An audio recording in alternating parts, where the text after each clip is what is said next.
أعوذ بالله من الشيطان الرجيم.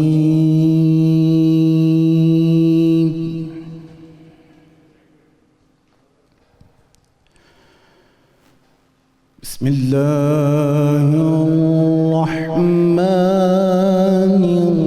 الرحيم.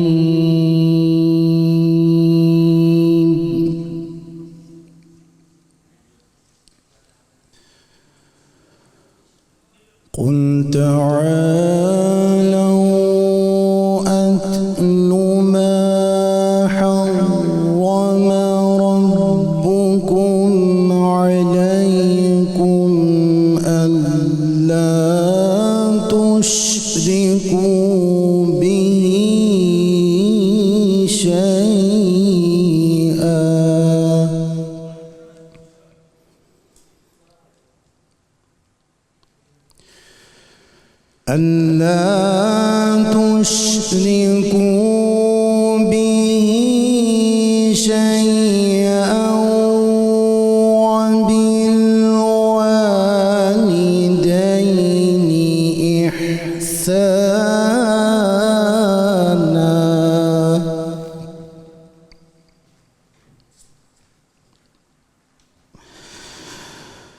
وبالوالدين إحسانا ولا تقتلوا أولادكم من إملاق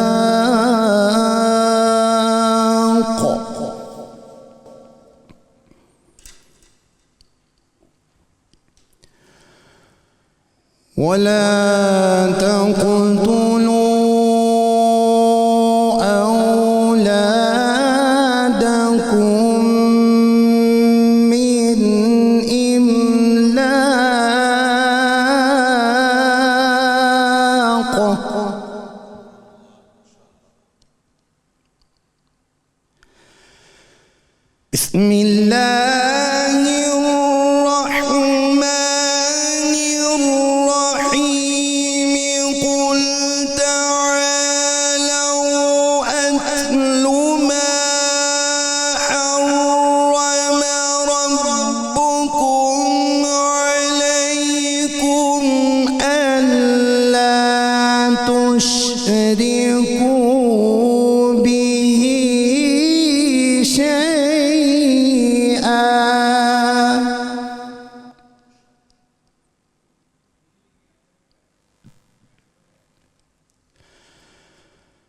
قل تعالوا واتل ما حرم ربكم عليكم ألا تشركوا به شيئا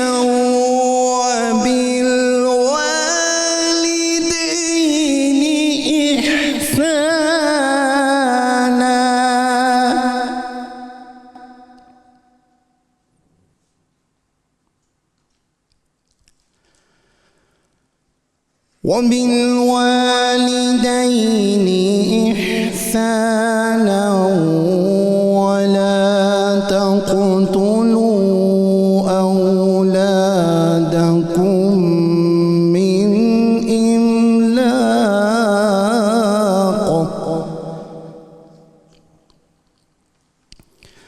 نحن نرزقكم وإياهم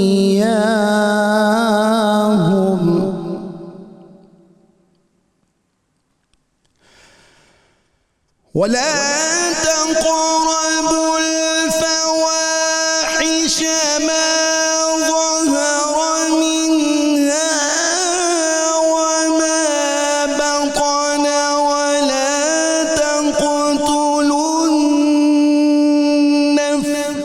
التي حرم الله إلا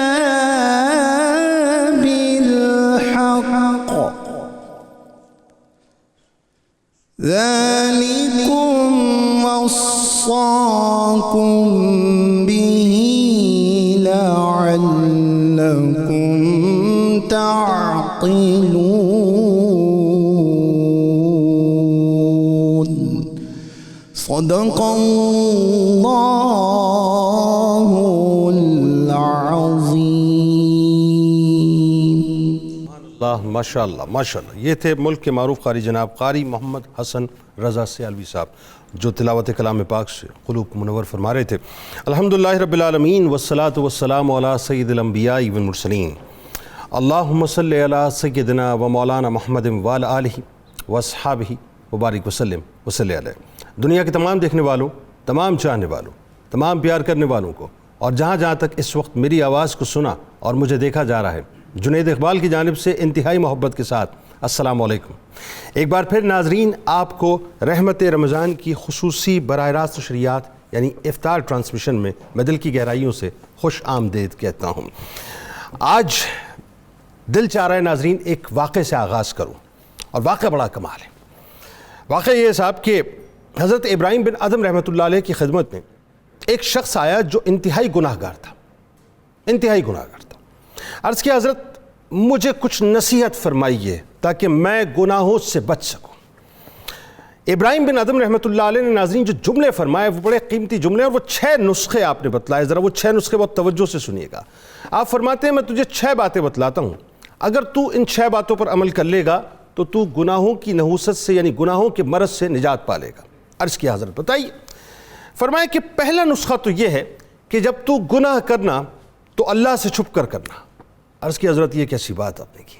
اللہ تو ہر جگہ موجود ہے، ہر جگہ وہ دیکھ رہا ہے، یہ کیسے ممکن ہے کہ میں اللہ سے چھپ کر گناہ کروں؟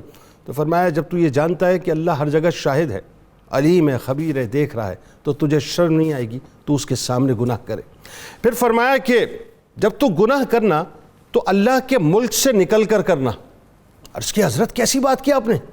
میں اللہ کے ملک سے کیسے نکل سکتا ہوں؟ وہ تو مالک الملک ہے، سارے کائنات اس کی، سارے جہاں اس کی، ساری زمین اس کی. فرمایا جب اس بات کو جانتا ہے کہ سب اس کا ہے، وہ مالک الملک ہے، تو تجھے شرم نہیں آئے گی کہ اسی کی زمین پر رہ کے اسی کے سامنے گناہ کرے؟ اچھا جی. عرض کی حضرت اور بتائیے. فرمایا کہ میں تجھے تیسرا نسخہ بتلاتا ہوں. تیسرا نسخہ فرمایا کہ جب تو گناہ کرنا تو اللہ کا رزق مت کھانا. عرض کی حضرت یہ کیسی بات ہے؟ وہ تو رزاق ہے، وہ تو رازق ہے، یہ کیسے ممکن ہے کہ میں اس کا رزق نہ کھاؤں؟ رزق تو اسی کا ہے، وہی دیتا ہے، وہی کھلاتا ہے. فرمایا کہ پھر تجھے شرم نہیں آئے گی کہ اس کا رزق کھائے یعنی اس کا نمک کھائے اور اس سے نمک حرامی کرے؟ عرض کی حضرت کوئی اور نصیحت فرمائیے. فرمایا ایک کام کرنا، جب ملک الموت آئیں تو ملک الموت سے کہنا کہ مجھے تھوڑا سا وقت دے دیں تاکہ میں تیاری کر لوں، موت سے پہلے موت کی تیاری کر لوں. فرمایا حضرت اول تو مجھے یہ معلوم نہیں کہ موت کب آئے گی، لیکن جب موت آ جائے گی تو میں کیسے اس کو روکوں؟ فرمایا جب اس بات کو جانتا ہے کہ اس بات کو جانتا نہیں کہ تیری موت کب آئے گی تو اس موت کے آنے سے پہلے موت کی تیاری کیوں نہیں کرتا؟ 5ویں بات فرمایا جب قبر میں اتارا جائے اور نکیرین آ کے تجھ سے سوال کریں تو ان سے کہنا کہ ان سوالات کی تیاری کی مجھے تھوڑی سی مہلت دے دیں، میں تیاری کر کے بھی آپ کو جواب دے دیتا ہوں. عرض کی حضرت کیا بات کرتے ہیں؟ جب سوالات کر دیے جائیں گے تو پھر تو جواب دینا اس کے بعد تو کوئی موقع ہی نہیں ہوگا. فرمایا جب اس بات کو جانتا ہے کہ سوالات کے جوابات کی تیاری کرنی ہے تو سوالات ہونے سے پہلے ان کے جوابات کی تیاری کیوں نہیں کرتا؟ اور آخری بات، جب تیرا فیصلہ اللہ کے حضور بروز محشر ہو جائے کہ فیصلہ ہو جائے کہ اسے راندِ درگاہ کر دیا جائے یعنی جہنم رسید کر دیا جائے، اس وقت جہنم کے فرشتوں سے ہی کہنا کہ مجھے تھوڑا سا موقع دے، تھوڑا سا موقع، تاکہ میں دنیا میں جا کے نیک اعمال کر کے آ جاؤں اور اس کے بعد اللہ کے حضور پیش ہو جاؤں. اس کی عزت کیسی بات کرتے ہیں؟ جب فیصلہ ہو جائے گا تو فیصلے کے بعد تو کچھ بھی نہیں ہو سکتا. فرمایا جب اس بات کو جانتا ہے کہ فیصلے کے بعد کچھ نہیں ہو سکتا تو فیصلہ ہونے سے پہلے اس بات کا فیصلہ کیوں نہیں کرتا کہ وہ کام کرے، وہ عمل کرے کہ جس کی وجہ سے تجھے داخل جہنم نہ کیا جائے بلکہ داخل جنت کر دیا جائے. یہ 6 نسخے ناظرین وہ ہیں کہ میرا خیال ہے کہ اگر ہم سیلف انالیسس اور سیلف اکاؤنٹیبلٹی شروع کر دیں تو ہمیں اندازہ ہو جائے گا کہ یہ خود احتسابی ہمیں لا کر اس پیڈسٹل پہ کھڑا کر دے گی جہاں پر اگر صرف ان 6 نسخوں پر ہم عمل کر لیں، بلکہ یوں کہیے کہ اپنے گھر کی دیوار پہ باقاعدہ 6 نسخے لکھ کے اس کو فریم کر لیجئے. جب جب ان کو دیکھیں گے گناہوں کے مرض سے انشاءاللہ نجات ملتی رہے گی۔ ہمارے ساتھ اس وقت جو شخصیات موجود ہیں یقیناً کسی تعارف کی محتاج نہیں، میرے بائیں جانب پہلی شخصیت، آپ ان کو دیکھتے رہتے ہیں، بڑا خوبصورت بولتے ہیں، وزیر جیل خانہ جات پنجاب محترم جناب فیاض الحسن چوہان صاحب موجود ہیں۔ آپ کو خوش آمدید، السلام علیکم فیاض بھائی۔ دوسری شخصیت میرے دائیں جانب موجود ہیں اور ناظرین آپ ان کو بھی دیکھتے رہتے ہیں، صدر ہیں پاکستان میڈیکل ایسوسی ایشن لاہور کے ڈاکٹر اشرف نظامی صاحب، آپ کو بھی خوش آمدید، السلام علیکم۔ اور کارنر پہ ناظرین وہ جو کچن آپ دیکھ رہے ہیں اس میں ایک بار پھر موجود ہیں روز کی طرح محترمہ مہوش ستارہ صاحبہ، جو انشاءاللہ آج ہمیں بتلائیں گی کہ کیا بنانے جا رہی ہیں۔ آپ کو بھی خوش آمدید، السلام علیکم۔ اور درمیان میں میرے بہت ہی پیارے سے بھائی، بہت ہی خوبصورت شناخہ، آپ کے ہمارے ہم سب کے انتہائی قابل احترام ہیں اور کمال پڑھتے ہیں، برسوں کا ان سے تعلق ہے، محترم جناب محمد مدثر احمد حمدانی صاحب موجود ہیں۔ آپ کو بھی خوش آمدید، السلام علیکم۔ تو بلا توقف پہلے مہوش آپ کی طرف آتے ہیں، ذرا سننا چاہیں گے ہم بھی، چوہان صاحب بھی، ڈاکٹر صاحب بھی، کہ کیا بنا رہی ہیں؟ آج میں بنانے جا رہی ہوں چکن کیسڈیا ہے، اور اس کے ساتھ میٹھے میں بنا رہی ہوں چاکلیٹ ٹرفل ہے، اور اسی کے ساتھ جو ڈرنک ہے وہ ہے پیچ لیمن جوس۔ تو میں نے کہا سارا کچھ تھوڑا سا ریفریشنگ ہونا چاہیے، تو چکن لیمن جوس بنانے جا رہی ہیں؟ پیچ لیمن، آڑو کا جوس لیمن کے ساتھ۔ ٹھیک، بالکل صحیح۔ اور چکن کیسڈیا میں سب سے ویسے پہلے آڑو جو ہیں وہ معدے کے لیے بڑے زبردست ہوتے ہیں۔ جی بالکل، اور افطاری میں اگر آڑو کا استعمال کیا جگر کے لیے، معدے کے لیے بہت جگر کے لیے بہت اچھے ہیں، اور آپ کا روزہ بڑا ریفریشنگ رہے گا۔ اچھا، سب سے پہلے میں لے رہی ہوں چکن کیسڈیا میں نے سبروسو کا بون لیس چکن لیا ہے، تقریباً آدھا کلو، اس کو میں نے اسٹرپ کٹنگ میں کٹ کر لیا ہے۔ اس کے ساتھ میں نے اس کی میرینیشن کرنی ہے اوریگینو سے، نمک سے، پیپریکا سے، اور اسی کے ساتھ ہم اس کی فلنگ کریں گے چیز سلائس کے ساتھ۔ آپ چیڈر بھی لے سکتے ہیں، موزریلا بھی لے سکتے ہیں۔ پیاز میں نے لیا ہے سلائس کٹنگ میں، شملہ مرچ لی ہے، آپ 3 کلر کی لے سکتے ہیں، میرے پاس ابھی ایک اویلیبل ہے، اس کو سلائس کٹنگ میں کیا ہے۔ کالی مرچ ہے، چکن پاؤڈر ہے، ریڈ چلی فلیکس ہیں، جنجر گارلک پیسٹ ہے۔ چکن کو اچھی طریقے سے ہم نے میرینیٹ کرنا ہے، اور ڈالڈا کلونجی کنولا آئل کے اندر ہم نے اس کو کوک کرنا ہے۔ اس کے ساتھ ساتھ ہم نے یہ روٹی جو ہے یہ آپ کو ایزیلی بازار سے ٹورٹیا مل جائے گی، بالکل تھن بریڈ ہے، یہ آپ تقریباً 6 سے 7 لے لیں گے۔ اس کے اندر ہم چکن کی فلنگ کریں گے اور چیز کے ساتھ اس کی بائنڈنگ کریں گے۔ اور جو ہمارا سیکنڈ ہے چاکلیٹ ٹرفل ہے، اس کے اندر میں نے کوکو پاؤڈر لیا ہے تقریباً 1 کپ ہے کنڈینس ملک، اسی کے ساتھ میں نے لیا ہے بٹر 1 ٹیبل اسپون، اس کو میں نے یہ دیکھیں اچھے سے کوک کر لیا، یہ 10 سے 15 منٹ میں بالکل سیٹ ہو جائے گا۔ اس کے بعد ہم اس کے راؤنڈ بال میں شیپ بنا لیں گے اور اس کو کوٹ کریں گے بادام اور سپرنکلز کے ساتھ۔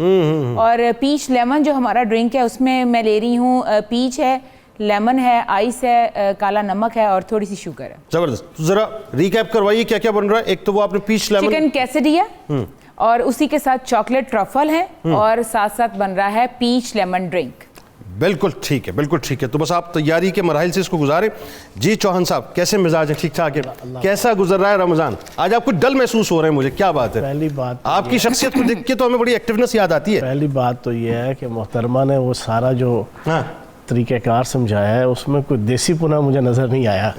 وہ بیچارے جو آڈینس ہیں وہ 99% جو ہے نا وہ پبلک بیچاری جو ہے نا وہ اردو سمجھتی ہے۔ کوئی اردو دی چیزاں دسو جو ہے نا، ادھر کالی مرچ پانی ہے، ادھر جناب دودھ پانا جو ہے، ادھر جناب فلاں چیز پانی ہے، اور مجھے خود نہیں سمجھ آیا جو ہے نا کہ کون سے انگریڈینٹس۔ تشریح کر کے بتائیے ذرا چوہان صاحب۔ ایک بریک میں بھی تشریح نہیں، میں یہ کہنا چاہ رہا ہوں کہ پبلک کے لیے آسان رکھیں۔ دیکھیں نا، میں آپ کے سامنے موجود ہوں کہ میں گفتگو کرتا ہوں عوامی اور پبلک کی، حالانکہ میں کمپیوٹر سافٹ ویئر انجینئر ہوں، ٹھیک ہے نا۔ میں اگر اپنی اس ٹیکنیکلٹیز کے اندر پڑھ کے، اپنی وہ ایجوکیشن کی اس کے چکروں میں پڑھ کے باتیں کروں، پولیٹیشین بننے کی کوشش کروں، تو اس کا وہ امپیکٹ نہیں آئے گا جو بینگ اے پولیٹیشین پبلک کی زبان، پبلک کا مزاج، ماس مائنڈ کا جو ہے نا جو ایٹیچیوڈ اور بیہیویئر ہوتا ہے اس کے مطابق کی جائے۔ اچھا، ابھی آپ نے، یہ میری ایڈوائز ہے، ٹھیک ہے نا، یہ میں اس وجہ سے کہہ رہا ہوں، ابھی آپ کے جو ہے نا تقریباً کوئی 25 دن پڑے ہوئے ہیں، 23-24 دن، اس میں کوشش کرو کہ آسان الفاظ میں، سادہ الفاز میں، دیسی انداز سے جو ہے نا چیزوں کا بتاؤ تاکہ لوگ اچھے طریقے سے بنائیں۔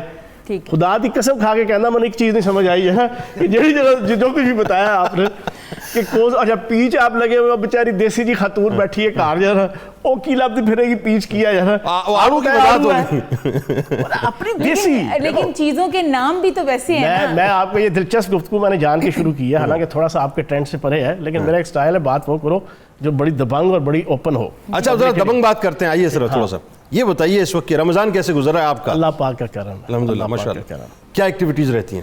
بس یہی ہے سارا دن جو ہے نا آپ کی افطار پارٹیاں ہیں اور پبلک ڈیلنگ ہے اور باقی سب چیزیں ہیں اسی طرح. اچھا کیا یہ جیل خانہ جات کے حوالے سے ذرا بتائیے کہ وہاں پہ کس طرح کے کیسز اس وقت خاص طور پہ آپ کو نظر آتے ہیں؟ دیکھیں بات یہ ہے کہ جیل خانہ جات کا مجھے تو ابھی 5.5 مہینے ہوئے ہیں پورٹ لیے.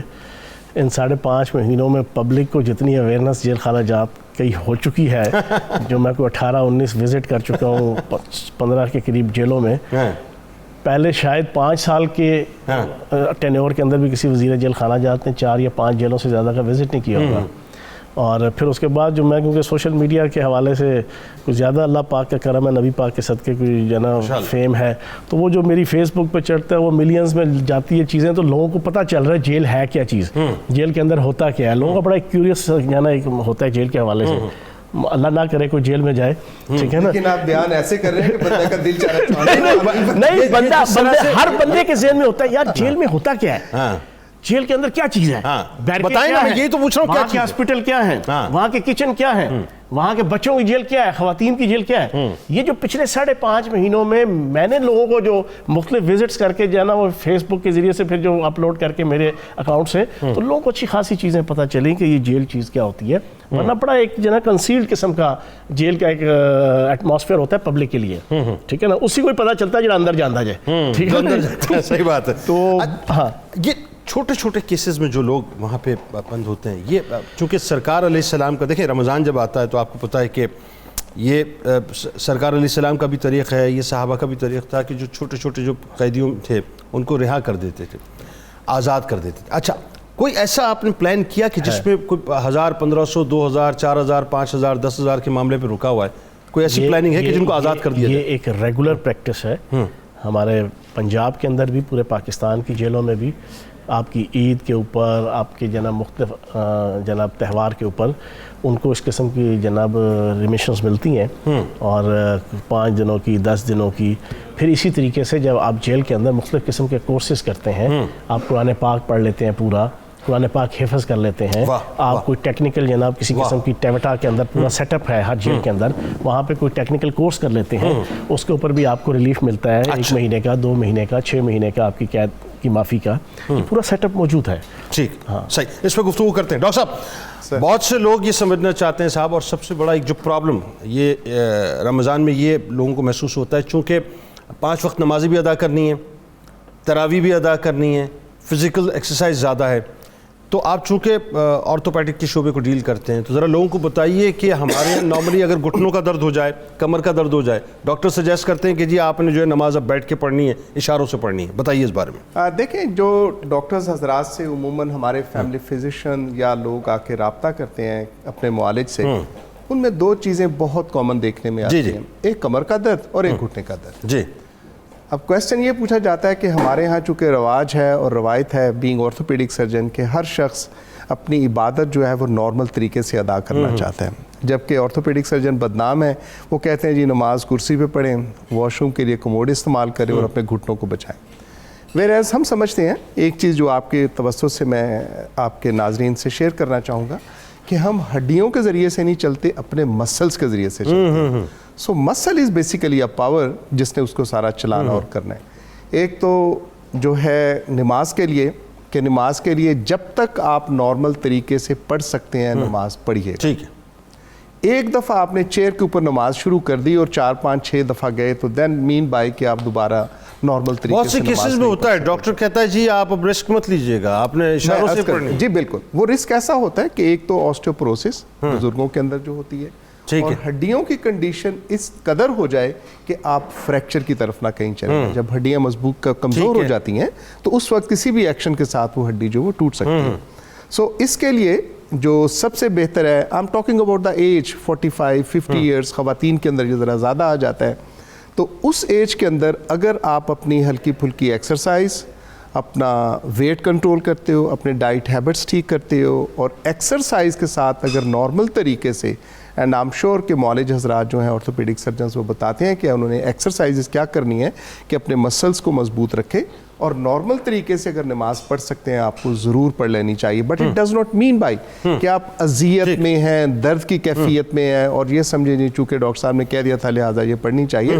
لیکن اس کے لیے دیر از سرٹن میڈیکیشن, اس کے لیے کچھ ایکسرسائز ہیں اور ہم کچھ مطلب تنبیہ بھی کرتے ہیں کہ یہ کام کیجیے گا, یہ کام نہ کریں, تو اس کے طریق سے. لیکن جو میں کہنا چاہ رہا ہوں رمضان شریف کے مہینے کے اندر, اور عموماً ہمارے ہاں یہ پہلا کویسچن ہوتا ہے, ہڈیاں بدلتے ہیں, جوڑ بدلتے ہیں, گھٹنے کا جوڑ بدلتے ہیں, تو وہ ایک ہی سوال پوچھتے ہیں وہ بزرگ حضرات کہ میں پھر کیا نارمل طریقے سے نیچے اسکواٹ کر سکوں, جیسے چوہان صاحب کہہ رہے ہیں کہ چونکڑی مار کے بیٹھ سکنا پنجابی میں وٹ وی کال اٹ, اور یہ بڑا کے لیے کیا میں اتحیات میں بیٹھ سکتا ہوں. مطلب آپ اندازہ کیجئے خاص طور پر وہ جو سجدے کی حلاوت ہے اس کو محسوس کرنے کے لیے لوگ بڑے تڑپ رہے ہیں. بالکل, آپ جتنا بھی ٹیبل پہ رکھ کے اور جتنے بھی آپ اشاروں کے ساتھ, مطلب ہمارا دین آسان ہے, اجازت دیتا ہے, نو ڈاؤٹ اس کے اندر.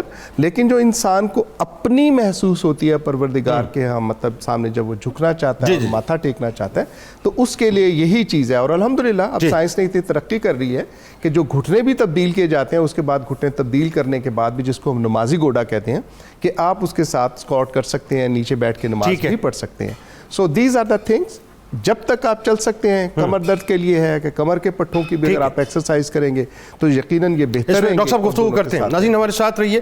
بس یوں جاتے ہیں اور لوٹ کے جب واپس آتے ہیں تو مدثر احمد حمدانی صاحب ہمارے ساتھ موجود ہیں, انشاءاللہ ان سے کلام بھی سنتے ہیں.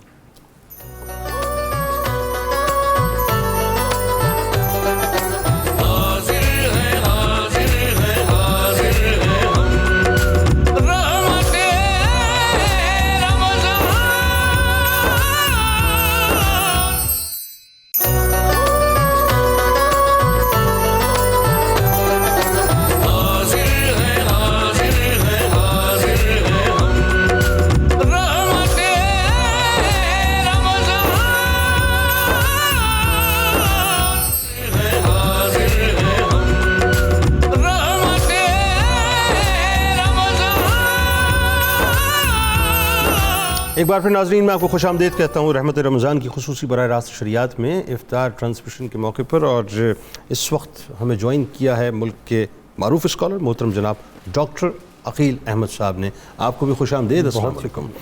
چوہان صاحب, عشق مصطفیٰ صلی اللہ علیہ وآلہ وسلم کی ظاہر شمع سبھی کے دلوں میں اللہ نے روشن کی الحمدللہ. اور آپ نعت رسول مقبول صلی اللہ علیہ وآلہ وسلم بھی بہت ہی دل کی گہرائیوں سے پڑھتے ہیں. لیکن اس سے پہلے ایک بات بتائیے, لولا کلمہ خلقت الافلاک, اے نبی اگر آپ نہ ہوتے میں یہ ارض و سما خلق نہ کرتا. یہ جو وجہ تخلیق کائنات ہونے کا تصور ہے, آپ کا عشق اس کو کیسے دیکھتا ہے؟ دیکھیں, حضرت آدم علیہ السلام کو جب پیدا کیا نا اللہ پاک نے, تو اللہ پاک نے فرشتوں کو کہا جاؤ جا کے آدم کو جنت کی سیر کرا کے لاؤ. تو فرشتے حضرت آدم علیہ السلام کو لے کے جا رہے تھے, جس سیگمنٹ پہ اور جس جگہ پہ بھی لے کے جاتے تھے تو ہر دروازے کے اوپر محمد رسول اللہ لکھا ہوتا تھا. سبحان اللہ. اچھا, حضرت آدم علیہ السلام کو نا ایک کیوریسٹی پیدا ہوئی, یہ کون ہے یہ ہر دروازے پہ, چھوٹا دروازہ, بڑا دروازہ, مین دروازہ, کہ اللہ پاک کے نام کے ساتھ محمد صلی اللہ علیہ وسلم کا نام. اپنے دل میں انہوں نے سوچ کے رکھا کہ جب اللہ پاک کو ملوں گا تو میں پوچھوں گا. ساری سیر شیر کرنے کے بعد پہنچے اللہ پاک کے حضور, تو پہلا کویسچن پوچھا حضرت آدم علیہ السلام نے کہ اے اللہ, یہ جو آپ کے نام کے ساتھ جس شخصیت اور ہستی کا نام ہے یہ کون ہے؟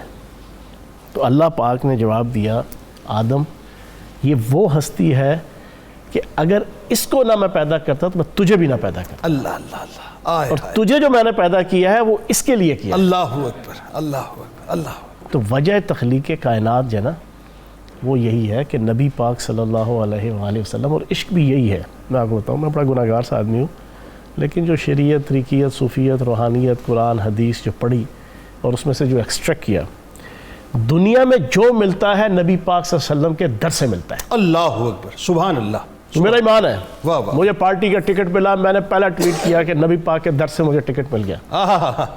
اچھا, الیکشن جیتا, میں نے پہلا ٹویٹ کیا میں نبی پاک کے در سے جو ہے نا میں الیکشن جیت گیا. جو کچھ ملتا ہے نبی پاک کے در سے ملتا ہے. کیوں؟ یہ حدیث ہے, مسلمہ حدیث ہے کہ قیامت کے دن اللہ پاک نے نبی پاک صلی اللہ علیہ وآلہ وسلم کی شفاعت کے صدقے امت مسلمہ کو معاف کرنا ہے. سبحان اللہ، بے شک، کیا بات. جب قیامت کے دن شفاعت سے معاف کرنا ہے تو یہ بھی پھر حقیقت ہے کہ دنیا میں بھی جو ملتا ہے جو ہے وہ نبی پاک کے در سے ہی ملتا ہے. واہ واہ واہ، سبحان اللہ سبحان اللہ.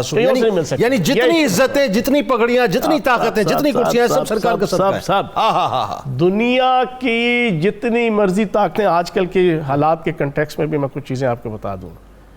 الٹے لٹک جائیں لوگ نبی پاک صلی اللہ علیہ وسلم کی جنا جو کہتے ہیں نا، یہ یورپ امریکہ کے جنا کچھ ایلیمنٹس جو نبی پاک صلی اللہ علیہ وسلم کی شان میں گستاخی کرتے ہیں، الٹے لٹک جائیں. وہ بال کا 1 ارب کا 1 کھرب کا 1 ٹریلین حصہ بھی جو ہے نا ان کا بال بیکا نہیں ہو سکتا. ان کی عزت کا، ان کا احترام کا، ان کی ڈگنیٹی کا. ٹھیک ہے نا. وہ اپنے آپ کو ذلیل کرتے ہیں، وہ اپنے آپ کو گھٹیا ثابت کرتے ہیں. ٹھیک ہے نا جی. تو ہمارا تو ایمان ہے اور یہی عشق مصطفیٰ ہے کہ اس بات کے اوپر ایمان ہونا چاہیے کہ دنیا اور آخرت میں جو کچھ ملے گا سب سرکار علیہ السلام کا صدقہ.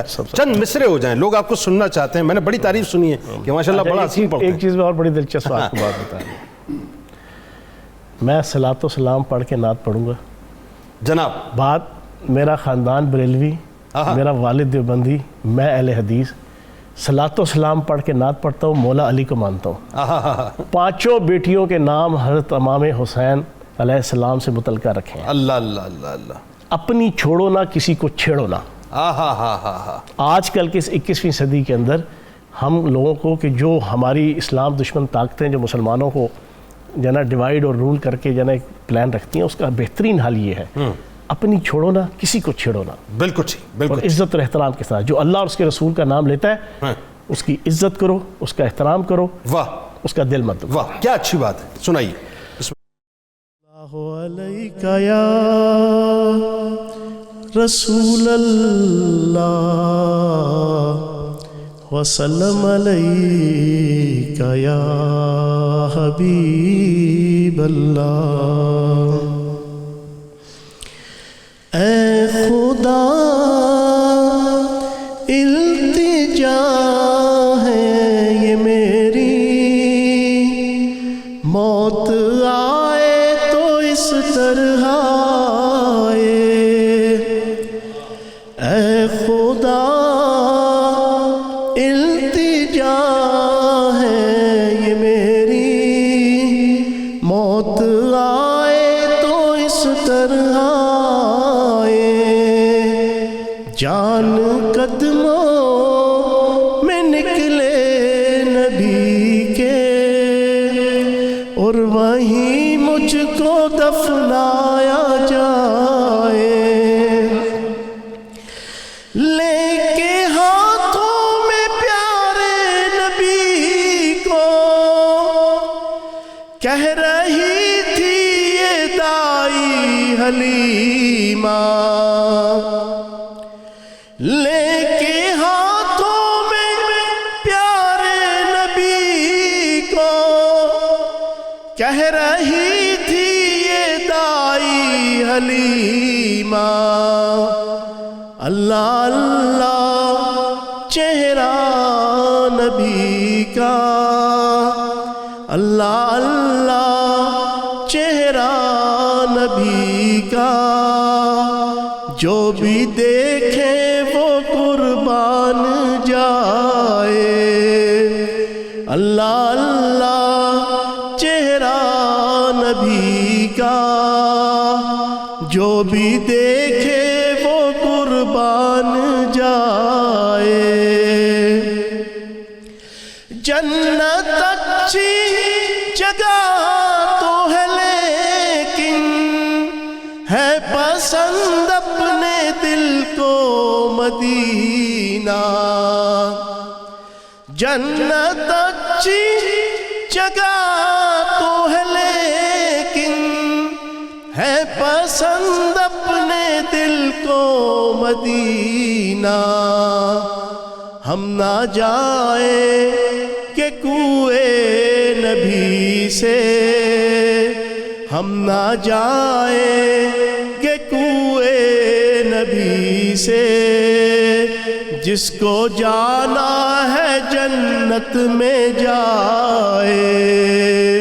ہم نہ جائیں کہ کوئے نبی سے، جس کو جانا ہے جنت میں جائے، اے خدا التجا ہے یہ میری، موت آئے تو اس طرح آئے، جان قدموں میں نکلے نبی کے، اور وہیں مجھ کو دفنایا جائے۔ سبحان اللہ، ماشاء اللہ ماشاء اللہ، سلامت رہی، کیا خوبصورت۔ میں تو اس بات کو جانتا ہوں ڈاکٹر صاحب کہ سرکار علیہ السلام سے تعلق بنیادی طور پر یہاں سے ہوتا ہے، یہاں سے نہیں ہوتا، ایسا ہی؟ نبی کریم علیہ السلام کے بغیر انسان کا وجود بیکار ہے، کوڑا ہے۔ حضور کا جو جب محبت اور عشق آتا ہے نا تو پھر ہی ہماری کوئی وقت اور وہ کہہ لیجئے کہ کوئی قدر بنتی ہے۔ آپ دیکھیے نا کہ وہ کون لوگ تھے جن کو صحبت مصطفیٰ نصیب ہوئی، تو اللہ کریم نے فرمایا کہ محبوب ان کو کہہ دے میں ان سے راضی ہو گیا۔ بعض صحابہ ایسے بھی کہ ان کو چوہان صاحب کوئی ایک دل کے بھی عمل کرنے کی توفیق نہیں ہوئی، لیکن صرف حالت ایمان میں اور حالت محبت میں اس بددعا کے چہرے کو دیکھا ہے۔ سر صرف اتنا پوچھا ہے جنگ کے دوران، یا رسول اللہ کتنی دیر ہے، کتنی دیر ہے؟ یعنی میں اگر مثال کے طور پر کود گیا اور شہید ہو گیا تو جنت مل جائے گی؟ کھجور ہاتھ میں تھی چھوڑ دی اور کود پڑے، یہ دیکھیں کہ اعمال جو ہے نا وہ محبت کی کمی پورا نہیں کر سکتے، لیکن محبت جو ہے نا وہ اعمال کی کمی کو پورا کر۔ کیا بات ہے، سبحان اللہ، اس پہ گفتگو کرتے ہیں۔ جی محبوب صاحبہ بتائیے کہاں تک پہنچی آپ؟ چکن کیسے؟ اب آپ نے شدھ اردو میں بتانا ہے۔ چکن کے جو پراٹھے ہیں وہ بالکل ریڈی ہو رہے ہیں، مرغی کے جو پراٹھے ہیں، مرغی کے پراٹھے ہیں، اور ساتھ میں سبروسو کے جو نگٹس، میں بھی اس سے نکلا ہوں، مشکل میں پھنس گئی ہیں آپ۔ سبروسو کے نگٹس جو ہیں وہ فرائی ہو رہے ہیں، اور جو کیسڈیا ہے وہ بھی آلموسٹ ڈن ہے، بس 2 رہ گئے ہیں، اور اس کے ساتھ ساتھ ٹرفل بھی ریڈی ہے۔ ٹھیک ہے، بالکل ٹھیک ہے۔ اچھا جی چوہان صاحب، اچھا اس پہ ایک چیز میں آپ کو بڑی دلچسپ بتاؤں، ماشاءاللہ پی ایچ ڈی کی ہوئی ہے اسلامک اسٹڈی میں، یہ مجھ سے زیادہ، اور آپ تو ماشاءاللہ بڑے اچھے اسکالر ہیں اور آپ بھی سمجھتے ہیں۔ جزاک اللہ جی۔ شریعت کا ایک اصول ہے کہ دکھاوا، ریاکاری، نیکی کے حوالے سے ریاکاری نیکی کے حوالے سے ہوتی ہے، بدی کے حوالے سے تو ریاکاری نہیں ہوتی۔ بالکل ٹھیک ہے، واہ اچھی بات۔ بلکہ نماز میں اگر طویل اس لیے کی کہ کوئی دیکھ رہا ہے، وہ شرک اصغر ہو گیا ہوا۔ ہر نیکی کے حوالے سے ریاکاری کا کنسیپٹ ہے، لیکن ایک نیکی ایسی ہے جس میں ریاکاری کا کنسیپٹ نہیں ہے۔ نبی پاک صلی اللہ علیہ وآلہ وسلم کا نام آئے، ڈنکے کی چوٹ پہ ان کے اوپر درود شریف پڑھو، اونچی آواز میں پڑھو، واہ واہ واہ واہ واہ، کیا اچھی بات کر رہا ہے، کیا اچھی بات کر رہا ہے، اس پہ کوئی ریاکاری کا کیا اچھی بات ہے، کیا اچھی بات۔ میں آپ کو سچی بات بتاؤں، میں بڑا اوپر لے کے آ رہا ہوں، بڑا گناہگار خطاکار سیاکار انسان ہوں، اور کسے نفسی میں نہیں کہہ رہا، حقیقت میں ہوں۔ زندگی میں ایک عبادت ہے، میں نے اپنے بچوں کو بھی ہمیشہ یہی تلقین کی، واہ، اور میرے والد صاحب اللہ پاک زندگی دے، ان کی تربیت ہے، آمین، اور میں نے اپنے پلوں سے باندھی ہے، میری ایک ہی عبادت ہے، نبی پاک صلی اللہ علیہ وسلم کا نام آئے گا ڈنکے کی چوٹ پہ، ڈنکے کی چوٹ پہ، چاہے آپ جتنے مرضی مارٹسکارڈ ماحول میں بیٹھے ہوں، واہ واہ واہ واہ، جس مرضی ماحول میں بیٹھے ہوں، صلی اللہ علیہ وآلہ وسلم اور درود شریف پورا۔ واہ، وہ ہے نا کہ اپنا چوہان صاحب کہ نماز اچھی، روزہ اچھا، حج اچھا، زکوٰۃ اچھی، نماز اچھی، روزہ اچھا، حج اچھا، زکوٰۃ اچھی، مگر باوجود اس کے میں مسلمان ہو نہیں سکتا، نہ جب تک کٹ مروں میں خواجہ بطحا کی حرمت پر، خدا شاہد ہے کامل میرا ایمان ہو نہیں سکتا۔ میں آپ کو چھوٹی سی ایک بڑی دلچسپ بات ہے، اچھی دلچسپ بات اگر موقع دے، ایک وقفہ، ناظرین کمال باتیں ہو رہی ہیں۔ دیکھیں عشق کسی کی میراث نہیں ہے صاحب، یہ جس کو عطا کر دیں اور جس کے گلے میں توق ڈال دیں اپنی غلامی کا، بس یہ انہی کی عطا ہے۔ بڑی خوبصورت باتیں چوہان بھائی سے ہو رہی ہیں، آپ بس جاتے ہیں اور لوٹ کے انشاءاللہ پھر واپس آتے ہیں۔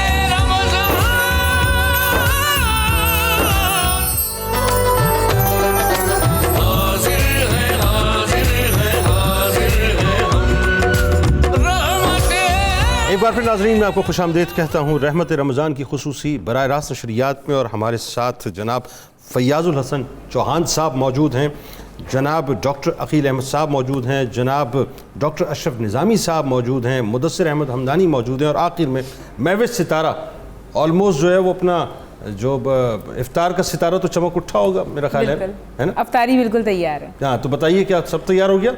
چکن کیا کیسڈیا چیزیں تیار ہو گئی؟ ساری چیزیں تیار ہو گئی ہیں. چکن کیسڈیا بھی تیار ہے، ساتھ میں نے سبروسو کے نگٹس کیے ہیں وہ بھی تیار ہیں. اسی کے ساتھ میں نے چاکلیٹ ٹرفل بھی کیے ہیں وہ بھی ریڈی ہیں. اسی کے ساتھ ساتھ میں نے ٹینگ کا لیمن پیپر ڈرنک بھی بنا لیا ہے، اور آڑو اور لیمن کا جوس بھی بنا لیا. آڑو کا جوس جو ہے وہ آپ بالکل الگ سے رکھ دیجیے گا. جی بالکل.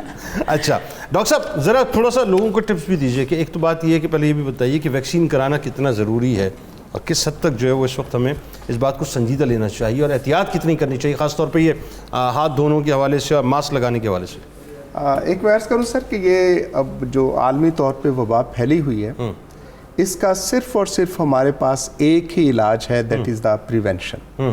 اور پریونشن کی خاطر ہم صرف 3 چیزیں جو بار بار مطلب میڈیکل پروفیشنل کے لوگ کہتے ہیں کہ اپنے ہاتھوں کو فریکوینٹلی دھوئیں، صابن کے ساتھ دھوئیں، یہ سینیٹائزر، یہ باعث مجبوری ہو تو سینیٹائزر کا استعمال کریں، ادروائز نارمل صابن کے ساتھ 20 سیکنڈ تک ہاتھوں کو اچھے طریقے سے. ٹھیک ہے. دوسری چیز جو مطلب مشکل کام ہے کہ ہم منع کرتے ہیں مجمع کے ساتھ جانے کے لیے کہ وہاں پہ آپ نہ جائیں، کیونکہ انفیکشن ریٹ اس وقت اگین پاکستان کے اندر پرٹیکولرلی نارتھ ہمارے ایریاز کے اندر بہت تیزی کے ساتھ بڑھ رہا ہے. اور تیسری چیز جو کہ بہت ہی ہمیں بچا سکتی ہے وہ ماسک کا استعمال. بالکل ٹھیک ہو گیا. اب کورونا ویکسین وہ چیزیں جو کرنے کی خاطر ہیں کہ ہمارے ساتھ کہ نارمل زندگی میں آپ کچھ بھی کریں اس کے ساتھ وہ کرنا ہوگا. کورونا ویکسین اب پاکستان کے اندر آلدو کہ ہم ریجن کے اندر اور دنیا کے اندر بہت لوور لیول کے اوپر ہیں فار دا ویکسینیشن، لیکن پھر ہمارے ہاں ایک مزاج اور ایک رواج ہے کہ ہم نے خام خواہ کی افواہ پیدا کرنی ہے، اس سے یہ ہو جائے گا، اس سے وہ ہو جائے گا. There is the only one remedy that is the vaccination. اور اگر لاہور کے اندر الحمدللہ مطلب جو انتظامات کیے گئے ہیں، پرٹیکولرلی یہ جو ہمارا سینٹر سب سے بڑا بنا ہوا ہے، اس کے اندر آ کے آپ دیکھیں تو 15 سے 20 منٹ کے اندر جو ہر آدمی کو ہے ایک ویکسین کا پروسیس چلا جائے. اور ایج اس میں ویکسین ابھی ایسا ہے کہ ابھی آج ہی NCOC نے فیصلہ کیا ہے کہ 50 to 60 تک بھی یہ اوپن کرنے جا رہے ہیں. پہلے 70 سے نیچے مطلب اٹ از سیکوینٹلی ہم نیچے آتے جا رہے ہیں، اس کے ساتھ لوگوں کو یہ ویکسینیشن ملتی جا رہی ہے. کسی قسم کی افواہ کے اوپر، کسی قسم کی سوچ کے اوپر کہ ویکسین کے بارے میں، یہاں تک کہ میں سمجھتا تو کیا مطلب باقاعدہ اس کے اوپر فتویٰ موجود ہے کہ آپ روزے کی حالت میں ویکسینیشن لگا سکتے ہیں. ٹھیک ہے، ہم نے لگوا سکتے ہیں، آپ ویکسین لگوا سکتے ہیں. بلکہ ایک اور ذرا پاکستان کے اندر ایک اور میں بڑا ذرا سا ایک مسئلہ بھی کلیئر کر دیں، یہ بھی کنسیپٹ ذرا کلیئر کریں. لوگ بہت سے سمجھ رہے ہیں ویکسین لگانے کے بعد کورونا ہو رہا ہے. میں عرض کر دیتا ہوں، یہ اب چونکہ دیکھیں نا اتنی بڑی ڈگنیٹیز کو ہمارے پریزیڈنٹ کو ہو گیا، پرائم منسٹر صاحب کو ہو گیا، وہ ایک سسٹم کے اندر ہی واز اوور دیئر، اور ہوا تو اس کے بعد کووڈ، اور دیکھا کتنی جلدی ریکوری ہوگی. مطلب خان صاحب جتنے فٹ ہوں لیکن ایک ایج کے اندر ہیں، اور اس ایج کے اندر ریکوری کا ہو جانا دیٹ از ون مطلب انڈیکیشن کہ اگر آپ نے ویکسینیشن کروا لی اور آپ کو کرونا ہوتا ہے تو پھر اس کی سیویرٹی جو ہے، اس کی شدت اتنی نہیں ہوگی جتنی کہ نارمل حالات کے ساتھ ہوتی ہے. So it is ever better کہ حکومت لگا رہی ہے، بھلے پرائیوٹ سیکٹر جو سسٹینیبل لوگ ہیں، everybody has to go for the vaccine. بالکل ٹھیک ہو گیا. اور اس کے ساتھ ہی بہتر. چوہان صاحب، محمد کی محبت صلی اللہ علیہ وسلم، محمد کی محبت دین حق کی شرط اول ہے، اسی میں ہو اگر خامی تو سب کچھ نامکمل ہے. بات آپ سے بہت ناظرین میں آپ کو بتاؤں، بریک سے پہلے یعنی بریک کے دوران جو باتیں ہو رہی تھیں، میں آپ کو بڑے مختلف قسم کے آدمی ہیں صاحب، جو عشق کے مصطفیٰ پہ کلام ہو رہا تھا. سبحان اللہ. مجھے واقعہ آپ بتا رہے تھے، ذرا بتائیے. میں ایک واقعہ آپ کو بتاؤں. میں وزیر اطلاعات رہا، وزیر ثقافت بھی رہا، اور ابھی بھی ایک میڈیا پرسن ہوں. تو میں وزیر اطلاعات تھا لاسٹ ٹائم، تو ہمارے پاس آتی رہتی ہیں جنا اینکرز بھی، میل بھی، فیمیل بھی، اور رپورٹرز بھی دفتر میں. میں نے دیکھا ہے کہ پریکٹیکل فیلڈ کے اندر نا اس 21ویں صدی کے اندر، ماڈریشن کے دور کے اندر، مذہبی گھرانوں کے لڑکے لڑکیاں بھی جب پریکٹیکل فیلڈ میں آتی ہیں تو وہ اپنے آپ کو تھوڑا سا ماڈریٹ شو کرنے کے لیے، سیکولر شو کرنے کے لیے، لبرل شو کرنے کے لیے، اسپیشلی میڈیا اور شو بیس کے اندر، تو نہ ادھر کے رہے نہ ادھر کے، وہ اپنے آپ کو نا شو کرتے ہیں بڑا. ایک اینکر ہے، اس وقت بھی وہ نیوز اینکر ہے ایک جگہ، وہ میرے پاس بیٹھی ہوئی تھی آفس میں. اذان ہوئی، آپ یقین جانے اس نے دوپٹہ لیا، نبی پاک صلی اللہ علیہ وسلم کا نام آیا، اس نے کر کے سبحان اللہ، سبحان اللہ. آپ یقین جانیں میں اس لڑکی سے اتنا متاثر ہوا، میں نے اس کو کہا، میں نے کہا بات سن، میرا وعدہ ہے آپ سے کہ جس اچھی سے اچھی جگہ پہ میں تجھے پہنچا سکوں گا نا تیری فیلڈ کے اندر، میرا وعدہ ہے واہ. میں پہنچاؤں. اس نے کہا کیوں، یہ اچانک آپ نے کیوں کہا؟ میں نے کہا میں نے اپنی لائف میں بڑے بڑے لوگ دیکھے، لو مڈل کلاس کے، پور کلاس کے، مذہبی گھرانوں کے، مرد عورتیں، کوئی بھی اس طرح ایکٹ نہیں کرتا اس گناہوں کی صدی کے اندر، اس 21ویں صدی کے اندر. واہ. تو نے نبی پاک صلی اللہ علیہ وسلم کا نام چوما ہے، یہ تیرا میرا وعدہ ہے. واہ. اور آپ یقین جانے آج سے 4 مہینے پہلے مجھے پتہ چلا وہ ایک ٹی وی چینل کے اندر اس کو جاب ملی ہے. میں نے ٹی وی چینل کے مالک سے فون کر کے بات کر کے اس کے گھر گیا ہوں. میں نے کہا اس کی پیج ہے نا میری وجہ سے اگر آپ کر سکتے ہو تو کم از کم 15 سے 20 ہزار جتنی دیر ہے اس سے زیادہ دو گے. اس نے کہا کیوں، یہ کیا بات ہوئی؟ میں نے آپ میرے پاس آئے ہو تو میں سوچا تھا کہ آپ اپنے کوئی معاملہ، میں نے کہا نہیں، میں اپنے لیے نہیں آیا، میں اس خاتون کے لیے آیا ہوں، اس لڑکی کے لیے آیا ہوں، اس کی جو میرے نبی کا نام چوما. 20,000 روپیہ جو اس وقت پہ ہے نا اس کی جتنی بھی ہے، واہ. 20,000 اس سے ابو آپ اس کو دیں گے. اسے وجہ پوچھی، میں نے کہا وجہ یہ ہے اس نے نبی پاک صلی اللہ علیہ وسلم کا نام بھی چوما اور سر میں دوپٹہ بھی لیا. بات یہ صدیق ہے، اکبر رضی اللہ تعالیٰ عنہ کی سنت پہ عمل کرنے والی بات ہے. یہ ہے اصل چیز، یہی ہے. ہاں. عبادات جنا اللہ پاک کی ذات ہے، معاف کرنے والی ہے، لیکن ایمان اور نبی پاک صلی اللہ علیہ وآلہ وسلم کے ساتھ تعلق، اس پہ کوئی کمپرومائز نہیں ہے. آپ ان حالات کے اندر بھی کہ جب لوگ آپ کو جھمبے کے ساتھ دیکھیں، واہ. اس ماحول کے اندر بھی، اس کمپنی کے اندر بھی، اگر آپ نبی پاک صلی اللہ علیہ وسلم کے نام کو چومتے ہو تو آپ سے بڑا جنا اللہ کا ولی کوئی نہیں ہے. کوئی واقعہ بتائیں اپنی زندگی کا کہ یہ جو سرکار علیہ السلام سے آپ کا تعلق ہے، یہ تعلق شروع سے ہی ایسا ہے یا کسی واقعے کے نتیجے میں بنا؟ نہیں، یہ میرے والد صاحب کی تربیت ہے. میرے والد صاحب اللہ پاک زندگی دے، ان کی تربیت ہے. بس کوئی ایک چیز پکڑ لی ہم نے، باقی تو ساری زندگی اسی طرح ہی ہے، ٹھیک ہے نا. تو بس ایک چیز پکڑ لیجیے نا، مطلب میرا ایک ہے، میری بیوی بچوں کو بھی پتہ ہے جو نا، بالکل ہی فارغ جو نا، کوئی معاملات نہیں جو نا. اور میں بار بار کہتا ہوں، میں قصہ نفسی کی بنیاد پہ نہیں کہہ رہا، میں اوپنلی کہہ رہا ہوں، بڑا گناہ گار. ایک چیز کے اوپر سب کو پتہ ہے، میرے دوستوں کو، میرے رشتہ داروں کو، میرے عزیزوں کو، میرے بچوں کو، سب کو پتہ ہے. یہ ایک چیز ہے جس کے اوپر خیال چوہان کا. کتنی مرتبہ مدینہ حاضری ہوئی؟ میں 2 دفعہ جی. زندگی میں کبھی باہر جانے کا شوق نہیں ہے ڈاکٹر صاحب. میں نے 5 دفعہ، 1 دن پہلے، 2 دن پہلے، 4 دن پہلے فرانس، ہالینڈ، دبئی. لوگوں کی محبتیں اتنی اوورسیز پاکستانی مجھ سے محبت کرتے ہیں، میں بتا نہیں سکتا. میں اپنے منہ میاں مٹھو بنوں جو لوگ اتنا پیار کرتے ہیں.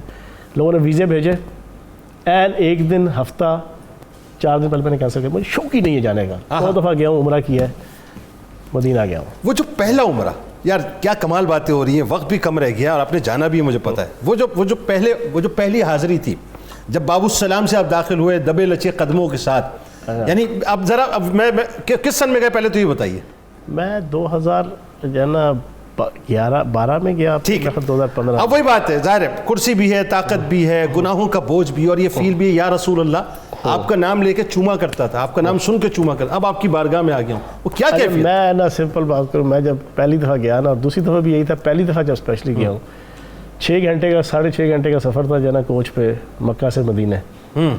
پورا رستہ جو نا میں نے وہ روفی صاحب کے، عبدالروف جو نا ان کی وہ نعت گنگناتا ہوا، میٹھا میٹھا ہے میرے. نہیں میرا سونا ہے سرکار. اچھا نہیں، میں مدینے چلی ہوں. وہ کیا ہے جی، منو پاؤ پھلاندے ہار، میں مدینے چلی. میں نے پورا 6.5 گھنٹے پہلی دفعہ کے عمرے میں مکہ سے مدینے تک میں نے وہی کلام سنا، نہیں گنگنایا. گنگنایا. اچھا پورا ٹائم. شیئر کروں آپ سے؟ ہاں بتائیے. ہمارے کیا تو مکہ سے مدینے کے خاکسار کو بھی تھوڑی ہوئی. اور میں سمجھتا ہوں کہ مطلب میرے طبقہ، میں آپ سے جو کر رہا تھا کہ میں شاگرد ہوں حضرت مولانا غلام علی اکاڑوی صاحب کا. ماشاء اللہ. رائٹ. ہاں.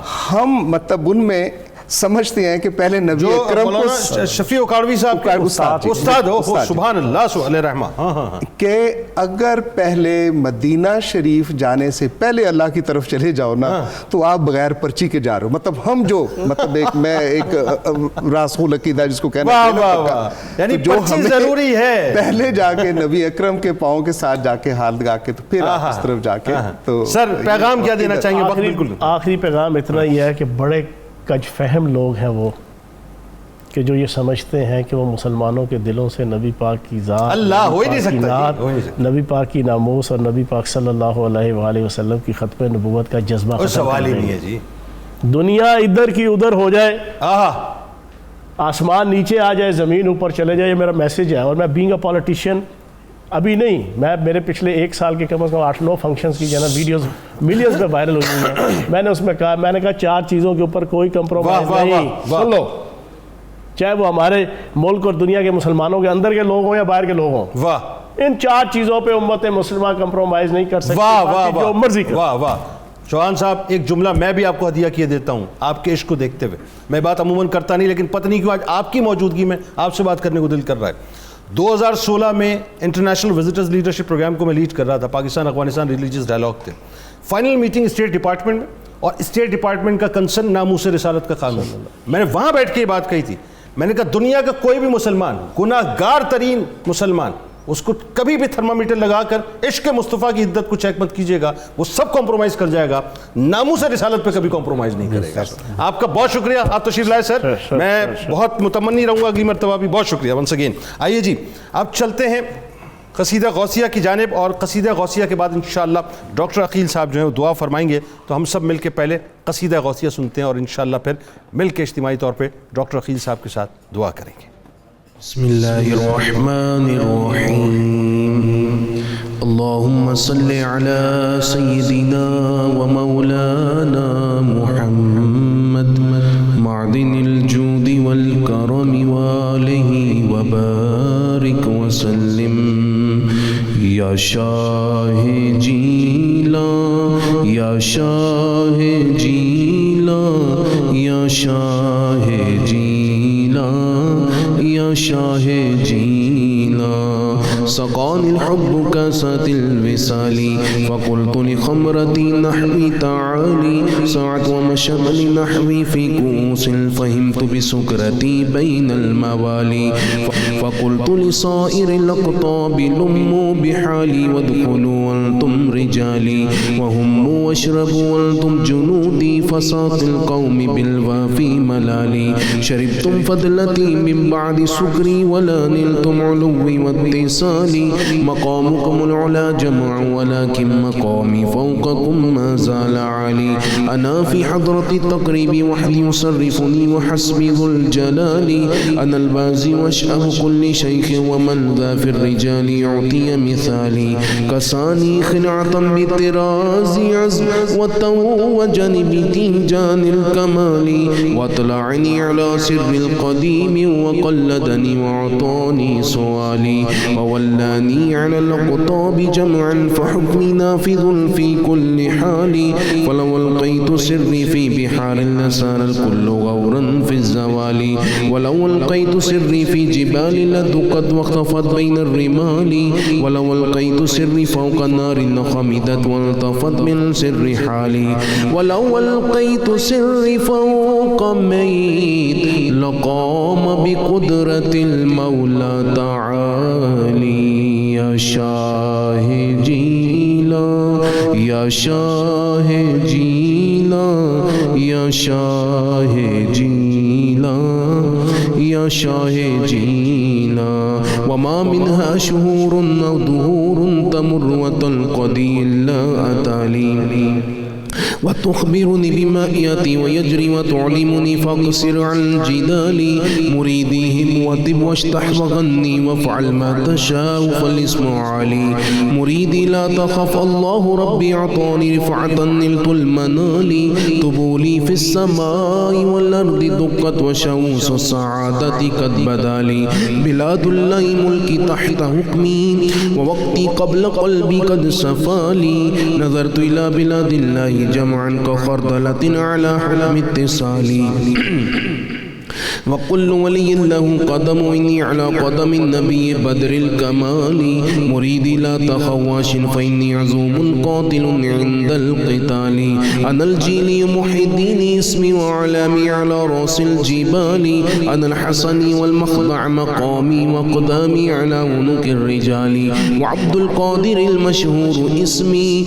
وجدي صاحب العين الكمال، تقبلني ولا تردد سؤالي أغثني سيدي انظر بحالي يا شاه جينا يا شاه جينا يا شاه جينا يا شاه جينا اللهم صل على سيدنا ومولانا محمد معدن الجود والكرم وعليه وبارك وسلم يا رحمن يا الله يا رحمن يا الله يا رحمن يا الله يا غفار يا الله يا غفار يا الله يا غفار يا الله يا رزاق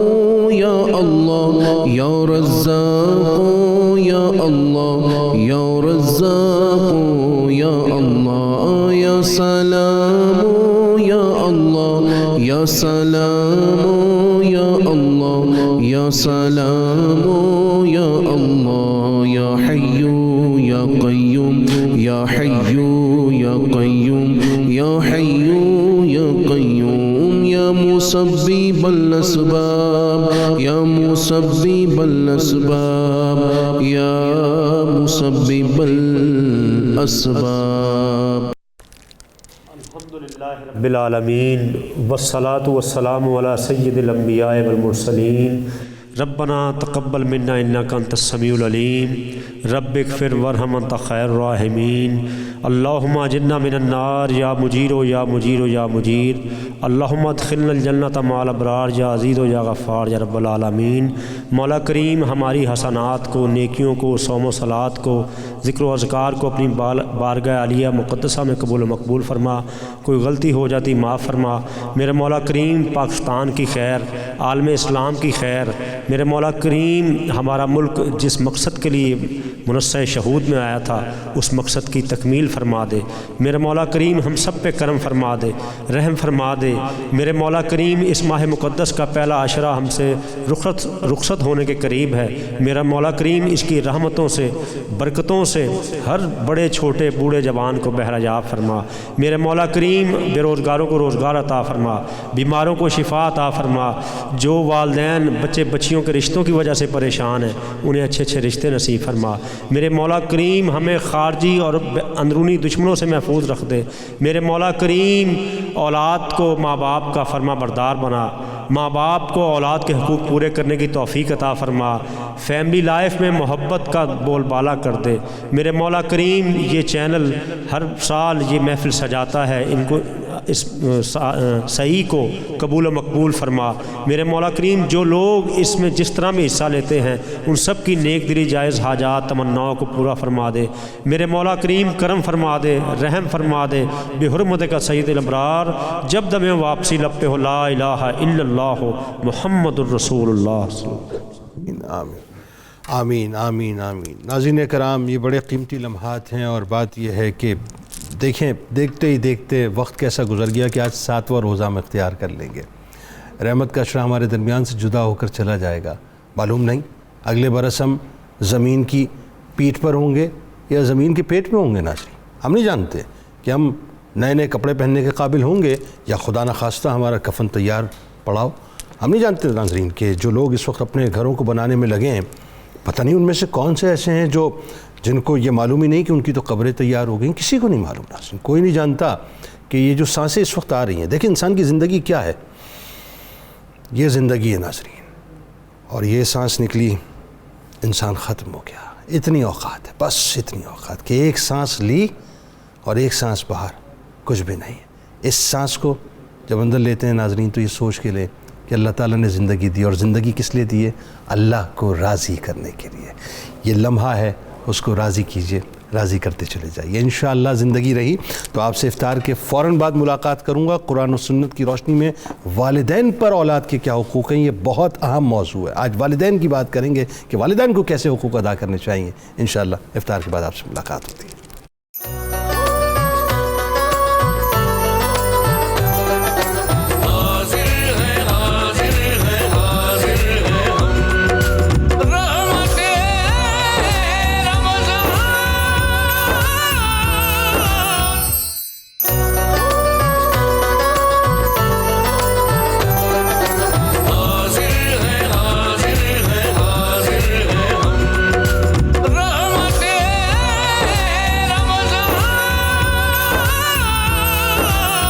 ملک کے ممتاز ثنا خواں جناب محمد مدثر احمد حمدانی صاحب، 4 مصرے آپ ہی کے کلام کی نظر کر رہا ہوں اور آپ ہی کی نظر کر رہا ہوں کہ آسمان گر تیرے طلبوں کا نظارہ کرتا، آسمان گر تیرے طلبوں کا نظارہ کرتا، روز ایک چاند تصدق میں اتارا کرتا. کیا بات ہے، کیا بات ہے، کیا بات. آسمان گر، دیکھیں طلبوں کا تو نظارہ ہی نہیں کیا نا، نالین کا نظارہ کیا. کیا بات ہے، آسمان گر تیرے طلبوں کا نظارہ کرتا، روز ایک چاند تصدق میں اتارا کرتا، اور دھوم ذروں کی انشمس پڑ جاتی ہے، جس طرف سے ہے گزر چاند ہمارا. کیا بات ہے، سبحان اللہ. ناظرین کرام، ایک بار پھر میں آپ کو خوش آمدید کہتا ہوں رمضان کی خصوصی براہ راست نشریات رحمت رمضان میں افطار کے موقع پر. آج انتہائی اہم موضوع ہے، میرا خیال ہے خال کسی جگہ آپ نے یہ موضوع سنا ہو، کیونکہ نارملی اولاد کے حقوق کے حوالے سے بات ہوتی نہیں ہے، والدین کے حقوق پہ بہت بات ہوتی ہے، گو کہ ہونی چاہیے اور یقیناً ہونی چاہیے. لیکن آج ہم پہلی مرتبہ قرآن و سنت کی روشنی میں والدین پر اولاد کے حقوق کے حوالے سے بات کرنے والے ہیں. اور میں ابتدا میں ایک بات عرض کر دینا چاہتا ہوں ناظرین کہ سرکار مدینہ صلی اللہ علیہ وآلہ وسلم کی حدیث پاک کے مفہوم کے مطابق یہ جو والدین ہیں نا، والدین یہ اولاد کے لیے ان کی جنت بھی ہیں اور ان کی جہنم بھی، ان کی جنت بھی ہیں اور ان کی جہنم بھی ہیں. اب معاملہ کیا ہے؟ معاملہ یہ ناظرین کہ آج ایک طرف جہاں اولادوں کی نافرمانی کی داستانیں اس معاشرے کے اندر کیا بلکہ پوری دنیا کے اندر بکھری ہوئی ہیں، جن کو دیکھ کے میں آپ کو سچ بتاؤں، میرا اپنا اگر آپ نظریہ پوچھیں تو میرا دل جو ہے خون کے آنسو روتا ہے. لیکن وہیں ناظرین والدین کی اولادوں کے ساتھ زیادتی، ان کے درمیان بھید بھاؤ، عدم مساوات، کسی کو کسی پر ترجیح دینا، صحیح کو غلط کر دینا، غلط کو صحیح کر دینا، چھوٹے کو عموماً دیکھا گیا ہے چھوٹے کو گھر کا بڑا بنا دینا، بڑے کو گھر کا چھوٹا کر دینا، جائیداد میں بچیوں کو حصہ نہ دینا، جو والدین کے قریب ہے، جو مطیع و فرما بردار ہے، جو خدمت گزار ہے، اس کو والدین ہیچ سمجھتے ہیں، اور جو والدین کو چھوڑ کر کسی اور گھر چلے جاتے ہیں اور اپنی بیوی بچوں کے ساتھ زندگی گزارتے ہیں، ان کو زیادہ ترجیح دیتے ہیں. یہ وہ رویے ہیں ناظرین کہ جن کی وجہ سے والدین اپنے بچوں کو خود اپنے ہاتھوں سے تباہ کر دیتے ہیں. یاد رکھیے ناظرین، جو جملہ عرض کرنے جا رہا ہوں کہ اولاد والدین کے لیے امانت ہے، امانت، اور کل بروز محشر یعنی قیامت کے دن وہ اولاد کے متعلق جواب دہ ہوں گے. جو آج وہ بو رہے ہیں، خدا نخواستہ کل ان کو بروز محشر وہ کاٹنا ہوگا. حدیث شریف میں آتا ہے کہ سرکار مدینہ صلی اللہ علیہ وآلہ وسلم نے فرمایا کہ تم اللہ سے ڈرو، تم اللہ سے ڈرو اور اپنے بچوں کے درمیان عدل و انصاف اور مساوات کرو. اولاد کا حق ناظرین تو میں آپ کو بتاؤں اس دعا سے شروع ہوتا ہے جب انسان نیک اور صالح اولاد کی دعا کرتا ہے، اس کی تمنا کرتا ہے، اللہ سے عرض کرتا ہے کہ یا اللہ مجھے نیک اور صالح اولاد عطا فرما. پھر وہ حق ماں باپ کے درمیان جب عقد ہوتا ہے تو اس سے پہلے یعنی وہ حق ماں کے انتخاب سے لے کر بچے کی حفاظت، لقمہ حلال، تعلیم و تربیت، انصاف، نکاح اور دعائے خیر تک جاتا ہے. اگر انہوں نے اولاد کی تربیت انسانی تقاضوں کو ملحوظ خاطر رکھتے ہوئے یا اسلامی انداز سے کی ہوگی تو جو ان کا حق تھا وہ دیا گیا ہوگا، تو یقیناً وہ والدین اپنے لیے دنیا اور آخرت میں ایک توشہ بنانے جا رہے ہیں، ورنہ خدا نخواستہ ناظرین وہ دنیا میں رسوائی اور آخرت میں ذلت کے باعث اپنے آپ کو بنانے جا رہے ہیں. 2 بچے جس طرح ناظرین ایک ماں باپ کی اولاد، اسی طرح ان کا حق یہ ہے کہ ان کے درمیان انصاف کیا جائے، مساوات کیا جائے، عدل کا برتاؤ کیا جائے. ایک لڑکے کو دوسرے لڑکے پر، یا ایک لڑکی کو دوسری لڑکی پر، یا ایک جنس کو دوسری جنس پر، یا دوسری جنس کو پہلی جنس پر ترجیح نہ دی جائے. حضرت نعمان بن بشیر رضی اللہ تعالیٰ عنہ بیان کرتے ہیں، اور ناظرین کیا کمال روایت، ذرا غور سے سنیے گا. ان کے والد ماجد انہیں لے کر سرکار مدینہ صلی اللہ علیہ وآلہ وسلم کی بارگاہ اقدس میں حاضر ہوئے اور عرض گزار ہوئے کہ میں نے اپنے اس بیٹے کو ایک غلام دیا ہے. تو سرکار مدینہ صلی اللہ علیہ وآلہ وسلم نے دریافت کیا کہ کیا تم نے اپنے ہر بیٹے کو ایسے ہی ایک غلام دیا ہے؟ عرض کیا نہیں. آپ صلی اللہ علیہ وآلہ وسلم نے معلوم ہے کیا فرمایا ناظرین؟ آپ نے فرمایا پھر اسے بھی واپس لے لو، یعنی اسے بھی غلام مت دو.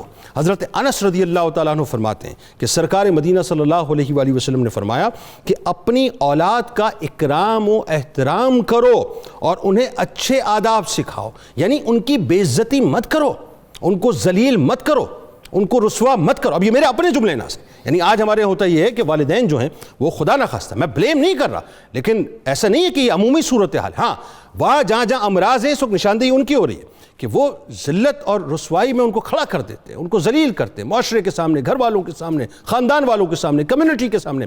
کبھی کبھی میں یہ نہیں کہتا کہ بچے ہمیشہ صحیح ہوتے ہیں, لیکن اگر بچے صحیح ہوں اور پھر والدین اگر یہ رویہ اختیار کریں تو پھر سوچنا پڑے گا کہ وہی حدیث مبارکہ, میں پھر وہیں جا رہا ہوں کہ یہ جو والدین ہیں یہ تمہاری جنت بھی ہیں اور تمہاری دوزخ بھی ہیں. ایک جملہ کسی نے کہا تھا, میرے ایک دوست نے, ناظرین, وہ جملہ بڑا کمال ہے. انہوں نے مجھے ایک بات بتائی کہ اللہ کے جنید بھائی یاد رکھیے گا ایک بات, جو اپنے والدین کی خدمت کر رہا ہوتا ہے نا, اور جو بچے والدین کو چھوڑ کے چلے جاتے ہیں, تو جو خدمت گزار ہوتا ہے جس کے پاس والدین ہوتے ہیں, چاہے وہ ماں ہو یا باپ ہو یا والدین دونوں ہو, یاد رکھیے گا وہ دوزخ کے دہانے پہ کھڑا ہوتا ہے. میں نے پوچھا کیا بات آپ نے کی؟ کہ اللہ کہ صحیح تو بات ہے, اس کی وجہ یہ خدا نہ خواستہ اگر بے ادبی ہو گئی تو بس ایک لمحہ لگے گا کہ اپنے آپ کو دوزخ رسید کروا دے گا, لہٰذا وہ دوزخ کے دہانے پہ کھڑا ہوتا ہے, اور اللہ کرے کہ وہ اس خدمت کو ادا کرنے کے بعد اپنے آپ کو داخل جنت کروا دے. ہمارے ساتھ ناظرین اس وقت دو شخصیات موجود ہیں جو یقیناً کسی تعارف کی محتاج نہیں ہیں. پہلی شخصیت پھر دائیں جانب آپ کے ہمارے ہم سب کے انتہائی قابل احترام ہیں, ممتاز عالم دین ہیں محترم جناب پروفیسر واصل اویس صاحب, اور میرے بائیں جانب ممتاز عالم دین بہت ہی خوبصورت گفتگو کرتے ہیں محترم جناب ڈاکٹر عقیل احمد صاحب. آپ دونوں کو میں خوش آمدید کہتا ہوں, السلام علیکم. آغاز آپ سے کرتے ہیں پروفیسر صاحب, پہلے تو یہ بتائیے قرآن کی روشنی میں بڑا کیٹیگوریکل جو اولاد کے حقوق ہیں کیا بیان کیا ہے؟ بسم اللہ الرحمن الرحیم. جنید بھائی بہت شکریہ. قبل اس کے کہ میں یہ بات کروں, آپ نے ابھی ایک جملہ کہا تھا شروع گفتگو میں کہ اولاد کے حقوق کے بارے میں کم گفتگو کی جاتی ہے, والدین کے حقوق پر زیادہ گفتگو ہوتی ہے اور اولاد کے حقوق کے بارے میں کم گفتگو, اور یہ بالکل صحیح بات ہے, بالکل صحیح بات ہے. اور یہ بات شاید اس لیے ہوئی کہ چونکہ والدین کو معاشرے میں شروع ہی سے جس طرح ان کے حقوق میں کوتاہیاں ہو رہی تھیں, قرآن و سنت نے جس طرح شد و مد سے ان کے حقوق کو بیان کیا, بیان تو اولاد کے حقوق کو بھی قرآن و سنت نے کیا تھا, لیکن چونکہ وہاں تاکید زیادہ آئی, ان کے حقوق میں زیادہ کوتاہیاں ہو رہی تھیں, تاکید زیادہ ہونے کی وجہ سے جب اس کا اشاعت ہوئی ہے اس کی اور تبلیغ ہوئی ہے اور بات ایک سے دوسرے تک پہنچی ہے, تو وہاں پر پھر لوگوں تک والدین کے حقوق کے بارے میں بات زیادہ آئی اور اولاد کے حقوق کے بارے میں بات کم ہوئی. اچھا, یہاں تک کہ اصحاب رسول میں یہ معاملہ بنا ہے. نبی اکرم صلی اللہ علیہ وسلم کے بعد صحابہ حضور کے پاس آئے اور انہوں نے آ کے آپ سے سوال کیے کہ یا رسول, مثلا حضرت ابن عباس رضی اللہ تعالیٰ عنہ وہ روایت کرتے ہیں, امام بیہقی نے شعب الایمان میں اسے نقل کیا, وہ کہتے ہیں کہ صحابہ نے حضور سے پوچھا یا رسول اللہ صلی اللہ علیہ وسلم قد علمنا حق الوالد علی الولد, حضور ہم جانتے ہیں کہ والد کے حقوق اولاد پر کیا ہیں, ہمیں یہ بتائیے فما حق الولد علی الوالد, ہمیں یہ بتائیے کہ اولاد کے حقوق والدین پر کیا ہے. اس سوال کا پیدا ہونا یہ ظاہر کر رہا تھا کہ وہاں بھی یہ سوال تھا, حضرت ابو رافع نے بھی یہی سوال کیا تھا, یا رسول اللہ صلی اللہ علیہ وسلم کیا ہماری اولاد کا بھی ہم پر ویسا ہی حق ہے کہ حق کے نا علیہم, جیسے ہمارے حقوق ان پر ہیں. تو یہ سوال کا کرنا اس کا مطلب یہ تھا کہ اس طرح تبلیغ نہیں ہو رہی تھی حقوق اولاد کی جس طرح سے, یعنی حضور کی طرف سے تو جا رہی تھی, لیکن صحابہ کے آپس میں جو گفتگو تھی اس کا زیادہ فوکس والدین کے حقوق پہ رہتا تھا اور اولاد کے حقوق پہ بات کم. یہ بات سرکار علیہ السلام نے ساری باتیں آپ نے تو پہنچا دی تھی, وہاں سے تو چل رہی تھی, لیکن زیادہ توجہ اس طرف آ گئی کہ والدین کے حقوق. اچھا, قرآن کیا کہتا ہے یہ میں عرض کرنے لگا ہوں. اب یہاں پر معاملہ یہ ہے کہ قرآن مجید نے تو ان حقوق کو بیان کر دیا, مختلف مقامات پر اولاد کے حقوق کو قرآن نے بیان کیا ہے. خاص طور پر 4 ایسے مقامات ہیں قرآن کے جہاں کیٹیگوریکلی قرآن نے اولاد کے حقوق کو بیان کیا. بتائیے, وہ بتائیے. پہلے نمبر پر سورہ بقرہ کی آیت نمبر 233 ہے, جس میں پروردگار عالم ارشاد فرماتا ہے والوالدات یرضعن اولادہن حولین کاملین لمن اراد ان یتم الرضاعہ. اب یہ یہاں سے رضاعت کا حق جو ہے, اولاد کو دودھ پلانے کا, یہ حق قرآن بیان کر رہا ہے. فرما رہا ہے کہ مائیں جو ہیں وہ اپنے بچوں کو 2 سال پورے دودھ پلائیں جو رضاعت پوری کرنا چاہیں. آگے اس میں رخصت دی ہے کہ اگر وہ پہلے چھڑانا چاہتے ہیں, ماں باپ اپنی رضامندی دونوں کی ہے, چھڑانا چاہتے ہیں یا کسی دایا سے پلانا چاہتے ہیں, وہ بھی صورتیں ہیں. لیکن یہاں پر اور اس میں بھی اگر عورت یہ کہے کہ میں کسی کو جو ہے وہ رکھنا چاہتی ہوں, دایا کو پلانا چاہتی ہے, تو دایا پلا سکتی ہے. لیکن یہاں پر قرآن نے اس کا مطلب یہ ہے کہ رضاعت کو بیان کر دیا کہ اس کا 2 سال کا پیریڈ جو ہے وہ پوری رضاعت, کامل رضاعت است کی ہوگی. سورہ بقرہ کے بعد ہم یہ دیکھتے ہیں کہ پروردگار عالم سورہ الانعام کی کی آیت نمبر 151 میں وہاں پر پھر ارشاد فرماتا ہے وَلَا تَقْتُلُوا أَوْلَادَكُم مِّنْ إِمْلَاقٍ نَحْنُ نَرْزُقُكُم وَإِيَّاهُمْ، اپنی اولاد کو رزق کی کمی کے ڈر سے قتل نہ کرو۔ آہا، یعنی اس کا مطلب یہ تو پیدائش سے پہلے کا حقوق آ گیا نا؟ پیدائش سے پہلے۔ اچھا، اب اس پہ تھوڑا سا ذرا آپ غور فرمائیں کہ جس ماحول میں یہ آیت نازل ہوئی ہے، ہم صرف اسی کانٹیکسٹ میں اس کو رکھ کے بیٹھے ہوئے ہیں کہ وہاں پر جی عرب میں یہ معاملہ تھا کہ وہ اولاد کو قتل کیا کرتے تھے۔ یہاں ایک اور بات جنید بھائی بڑی خاص ہے، عرب والے جن لوگوں کے بارے میں ہم بات کرتے ہیں وہ صرف بیٹیوں کو زندہ درگور نہیں کیا کرتے، یہاں پر لفظ بیٹیوں کا نہیں ہے، یہاں تو اولاد کی بات مطلقاً ہو رہی ہے، جس کا مطلب یہ ہے کہ وہ بیٹوں کو بھی قتل کیا کرتے تھے رزق کی کمی کے ڈر سے۔ یعنی اس کا مطلب یہ پہلا بھی حق آ گیا کہ جی ان کو جو زندہ رکھنا ہے، ان کی حفاظت کرنی ہے، زندہ رکھنا ہے، ان کی حفاظت کرنی۔ اب اسی آیت کو اگر تھوڑا سا پیچھے دیکھیں کہ نبی اکرم صلی اللہ علیہ وسلم نے جب اس کی وضاحت کی ہے تو آپ سے صحابہ اکرام نے یہ پوچھا ہے، وہی جو بات ہمارے ہاں فیملی پلاننگ کے حوالے سے چلتی ہے، جی جی، تو اس میں کچھ ایسے طریقے کہ اولاد کو روک دیا جائے، مستقل طور پر بچے دو ہی اچھے، ٹھیک، اگر میڈیکل گراؤنڈز ہوں، ماں کی صحت اجازت نہیں دیتی، اس قسم کا کوئی ایشو ہے، وہ ایک الگ ایشو ہے، ٹھیک ہے، لیکن اس کے علاوہ جی ہمارے پاس پیسے اتنے نہیں ہیں کہ ہم سپورٹ کر سکیں اولاد کو، زیادہ بچے ہم افورڈ نہیں کر سکتے، اس بات کی بالکل نفی ہے، اور یہ آیت اس پر دال ہے۔ ٹھیک ہے، آیت یہ کہہ رہی، نبی اکرم صلی اللہ علیہ وسلم نے اس بات کو فرمایا، آپ سے پوچھا صحابہ نے حضور کیا ہم عزل کر سکتے ہیں؟ آپ نے فرمایا وہ تو اولاد کو زندہ درگور کرنے کا خفیہ طریقہ ہے۔ ٹھیک ہے، اسی طرح پروردگار عالم نے پھر جو خاص سورہ نساء کی آیت نمبر 11 میں فرمایا یوصیکم اللہ فی اولادکم للذکر مثل حظ الانثیین، اللہ تعالیٰ تمہیں وصیت کرتا ہے اولاد کے بارے میں، بیٹے کو 2 گنا اور بیٹی سے 2 گنا ملے گا۔ اب یہاں پر وراثت کی بات آ گئی، یہ وراثت کی بات۔ پھر پروردگار نے سورہ تحریم کی آیت نمبر 66 میں جو خاص بات ارشاد فرمائی جو پوری اولاد کے حقوق پر حاوی ہے، یا ایھا الذین آمنوا قوا انفسکم نارا، اے ایمان والو اپنے آپ کو بھی اور اپنی اولاد کو بھی، اپنے گھر والوں کو بھی اور دوزخ کی آگ سے بچاؤ۔ الناس والحجارہ، یہ ہے تربیت جس کا ایندھن انسان اور پتھر ہیں۔ ہاں ٹھیک ہے، بالکل صحیح ہے، جس کا ایندھن، ناظرین توجہ سے سنیے اس بات کو، کہ اس دوزخ کی نار سے بچاؤ جس کے بارے میں حکم ہو رہا ہے، جس کا ایندھن جو ہے وہ انسان اور پتھر ہیں، اولادوں کو بچانا ہے۔ اب کیسے بچانا ہے یہ ڈاکٹر صاحب سے پوچھیں گے، تو جاتے ہیں اور لوٹ کے واپس آتے ہیں۔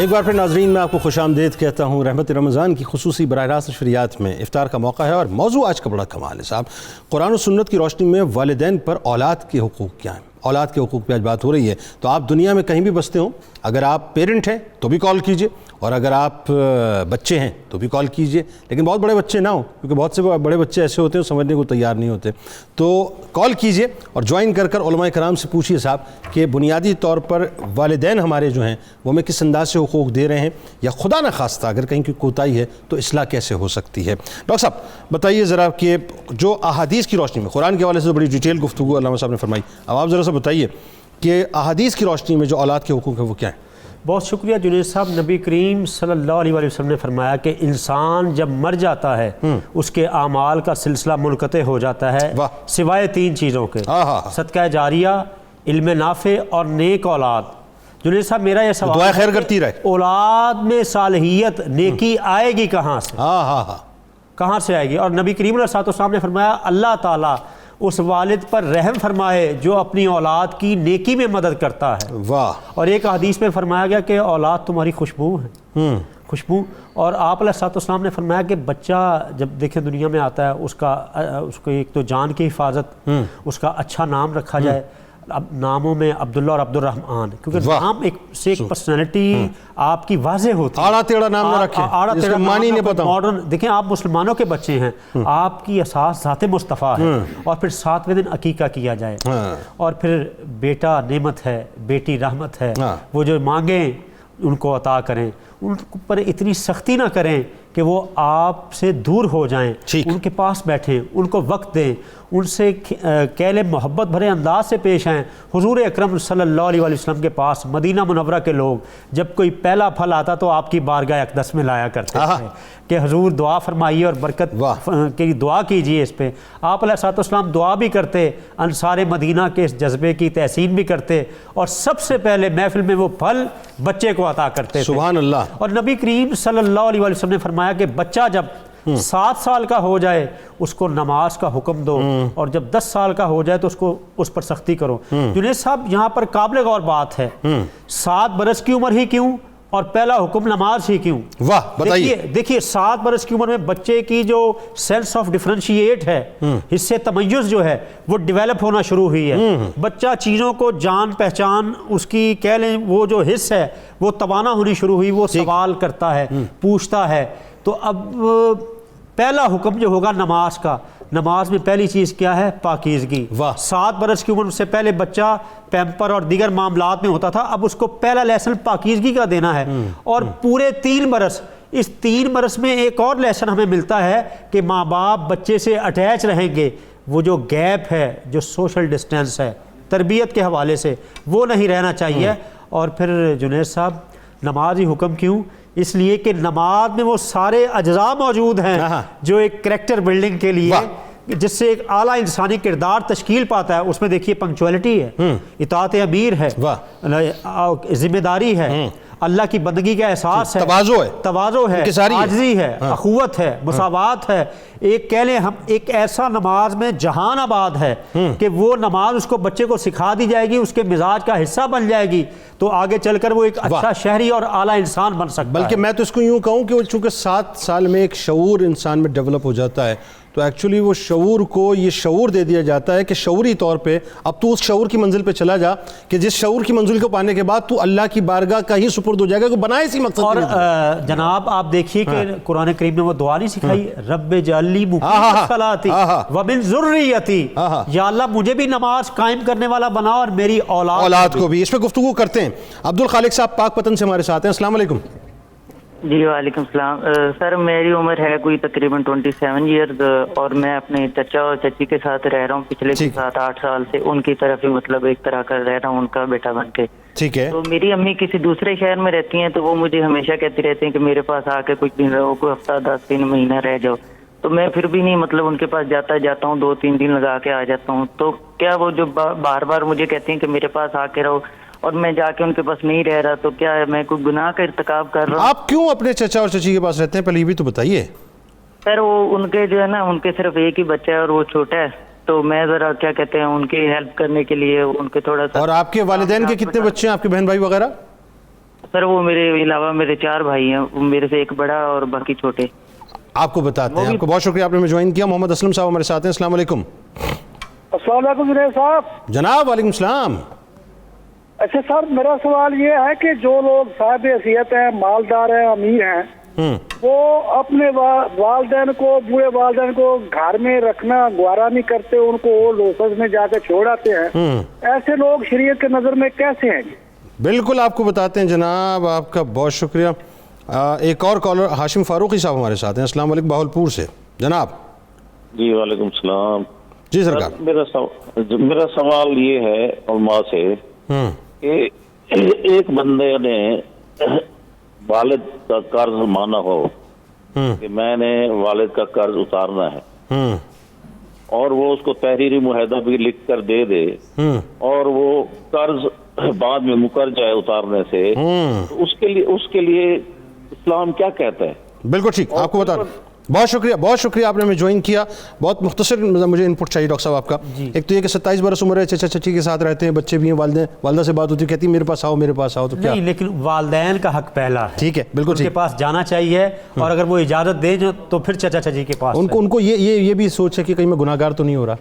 نہیں بالکل، ماں جب بلا رہی ہے تو ماں کے پاس جانا چاہیے، سب چھوڑ کے چلے جاؤ۔ اور دیکھیے جو اگر کوئی ان کی خواہش خیر ہے تو پوری کرنی چاہیے۔ ٹھیک، اچھا اب یہ ایک بڑا پرابلم ہے، مالدار ہیں بچے، والدین کو جو اٹھا کر انہوں نے اولڈ ہاؤس میں کہیں چھوڑا۔ جنید صاحب، ہمارے عہد کے جو ہمارے سماجی فلاز ہیں، جو سیاہ ترین پہلو ہیں، اس میں ایک یہ ہے کہ جو اولڈ ایج کھل گئے ہیں۔ اللہ، دیکھیے یہ فکر جو ہے ویسٹ کی طرف سے آئی ہے، جہاں پر بچہ جو ہوتا ہے تو ریاست کہتی ہے یہ ہمارا بچہ ہے۔ اسلام یہی بتاتا ہے کہ ریاست کا بچہ بعد میں پہلے پیرنٹس کا ہے۔ ایسے ہی وہاں جو بزرگ ہیں اولڈ ہو جائے تو ان کو اولڈ ایج ہوم میں بھیج دیا جاتا ہے۔ اسلام کہتا ہے نہیں، جس طرح انہوں نے بچپن میں تمہیں پالا، کما ربا یعنی صغیرہ، رب ارحمہما کما ربا یعنی صغیرہ، مولا کریم ان پر رحم فرما، جیسے بچپن میں انہوں نے مجھے پالا ہے۔ ٹھیک ٹھیک ٹھیک، تو بالکل ٹھیک، ان کے ساتھ محبت کرنی چاہیے، اپنے ساتھ رکھنا چاہیے۔ اگر آپ اجازت دیں تو میں ایک جملہ کہہ دوں؟ جی اگر آپ کی بھی اجازت ہے؟ اچھا جی، تو میں عرض کیے دیتا ہوں صاحب، یہ جو صاحب ہے نا، یہ جو جن کے پاس مال ہے اور والدین کو اٹھا کر انہوں نے اولڈ ہاؤس میں رکھ دیا ہے، ذرا کیمرہ میری طرف کیجئے تاکہ میری بات ان تک پہنچ جائے کہ جی بات یہ ہے، ذرا ایک جملہ عرض کرنے جا رہا ہوں کہ جس وقت پیدا ہوئے تھے، اگر تمہارے پاس تو مال ہے نا، مال ہونے کے باوجود آپ نے اٹھا کر جو اپنے والدین کو اولڈ ہاؤس میں کہیں بھی رکھ دیا ہے، اگر والدین یہ کہتے ہیں کہ ہمارے پاس تو مال بھی نہیں ہے صاحب، کچھ بھی نہیں ہے، کھانے پینے کو نہیں ہے، اور پیدائش کے ساتھ اٹھانے کے بعد آپ کو کسی کوڑے دان میں ڈال دیتے اور آپ کتوں کی اور بلیوں کی خوراک بن جاتے، تو یہ جسٹیفیکیشن کیا والدین کی صحیح ہوتی؟ جو آج آپ جسٹیفیکیشن دیتے ہیں کہ صاحب ہم اپنے ساتھ رکھ نہیں سکتے کیونکہ مسائل پیدا ہوتے ہیں۔ خدا را خوف کیجئے، وہ وقت یاد کیجئے کہ جب آپ کے والدین نے مجبوری کے بعد بھی، غربت کے بعد بھی آپ کو پالا تھا، پوسا تھا، بڑا کیا تھا، ورنہ وہ چاہتے تو آپ کی کسی کوڑے دان میں ڈال دیتے، آپ کی ہڈیوں تک کا نہیں پتہ چلتا۔ جی ابھی بتائیے، ذرا بات ہو رہی ہے بچوں کے حقوق کے حوالے سے، یہ جو والدین ڈسکرمنیٹ کرتے ہیں، یعنی اولادیں فرض کیجئے 4 ہیں تو 3 کو زیادہ پیار کرنا، 1 کو کم کرنا، یا 2 کو زیادہ کرنا، 1 کو کم کرنا، یا فوقیت دینا، کیا کہیں گے اس بارے میں؟ اس میں پہلی بات تو یہ جنید بھائی، نبی اکرم صلی اللہ علیہ وسلم کا ارشاد ہے صراحتاً، آپ نے فرمایا سووا بین اولادکم فی العطیہ، کوئی بھی تحفہ بھی اگر تم نے دینا ہے تو اپنی اولاد کے درمیان برابری کا رکھو گا، کسی یہ نہیں ہونا چاہیے کہ کسی کو تم نے دیا اور کسی کو نہ دیا۔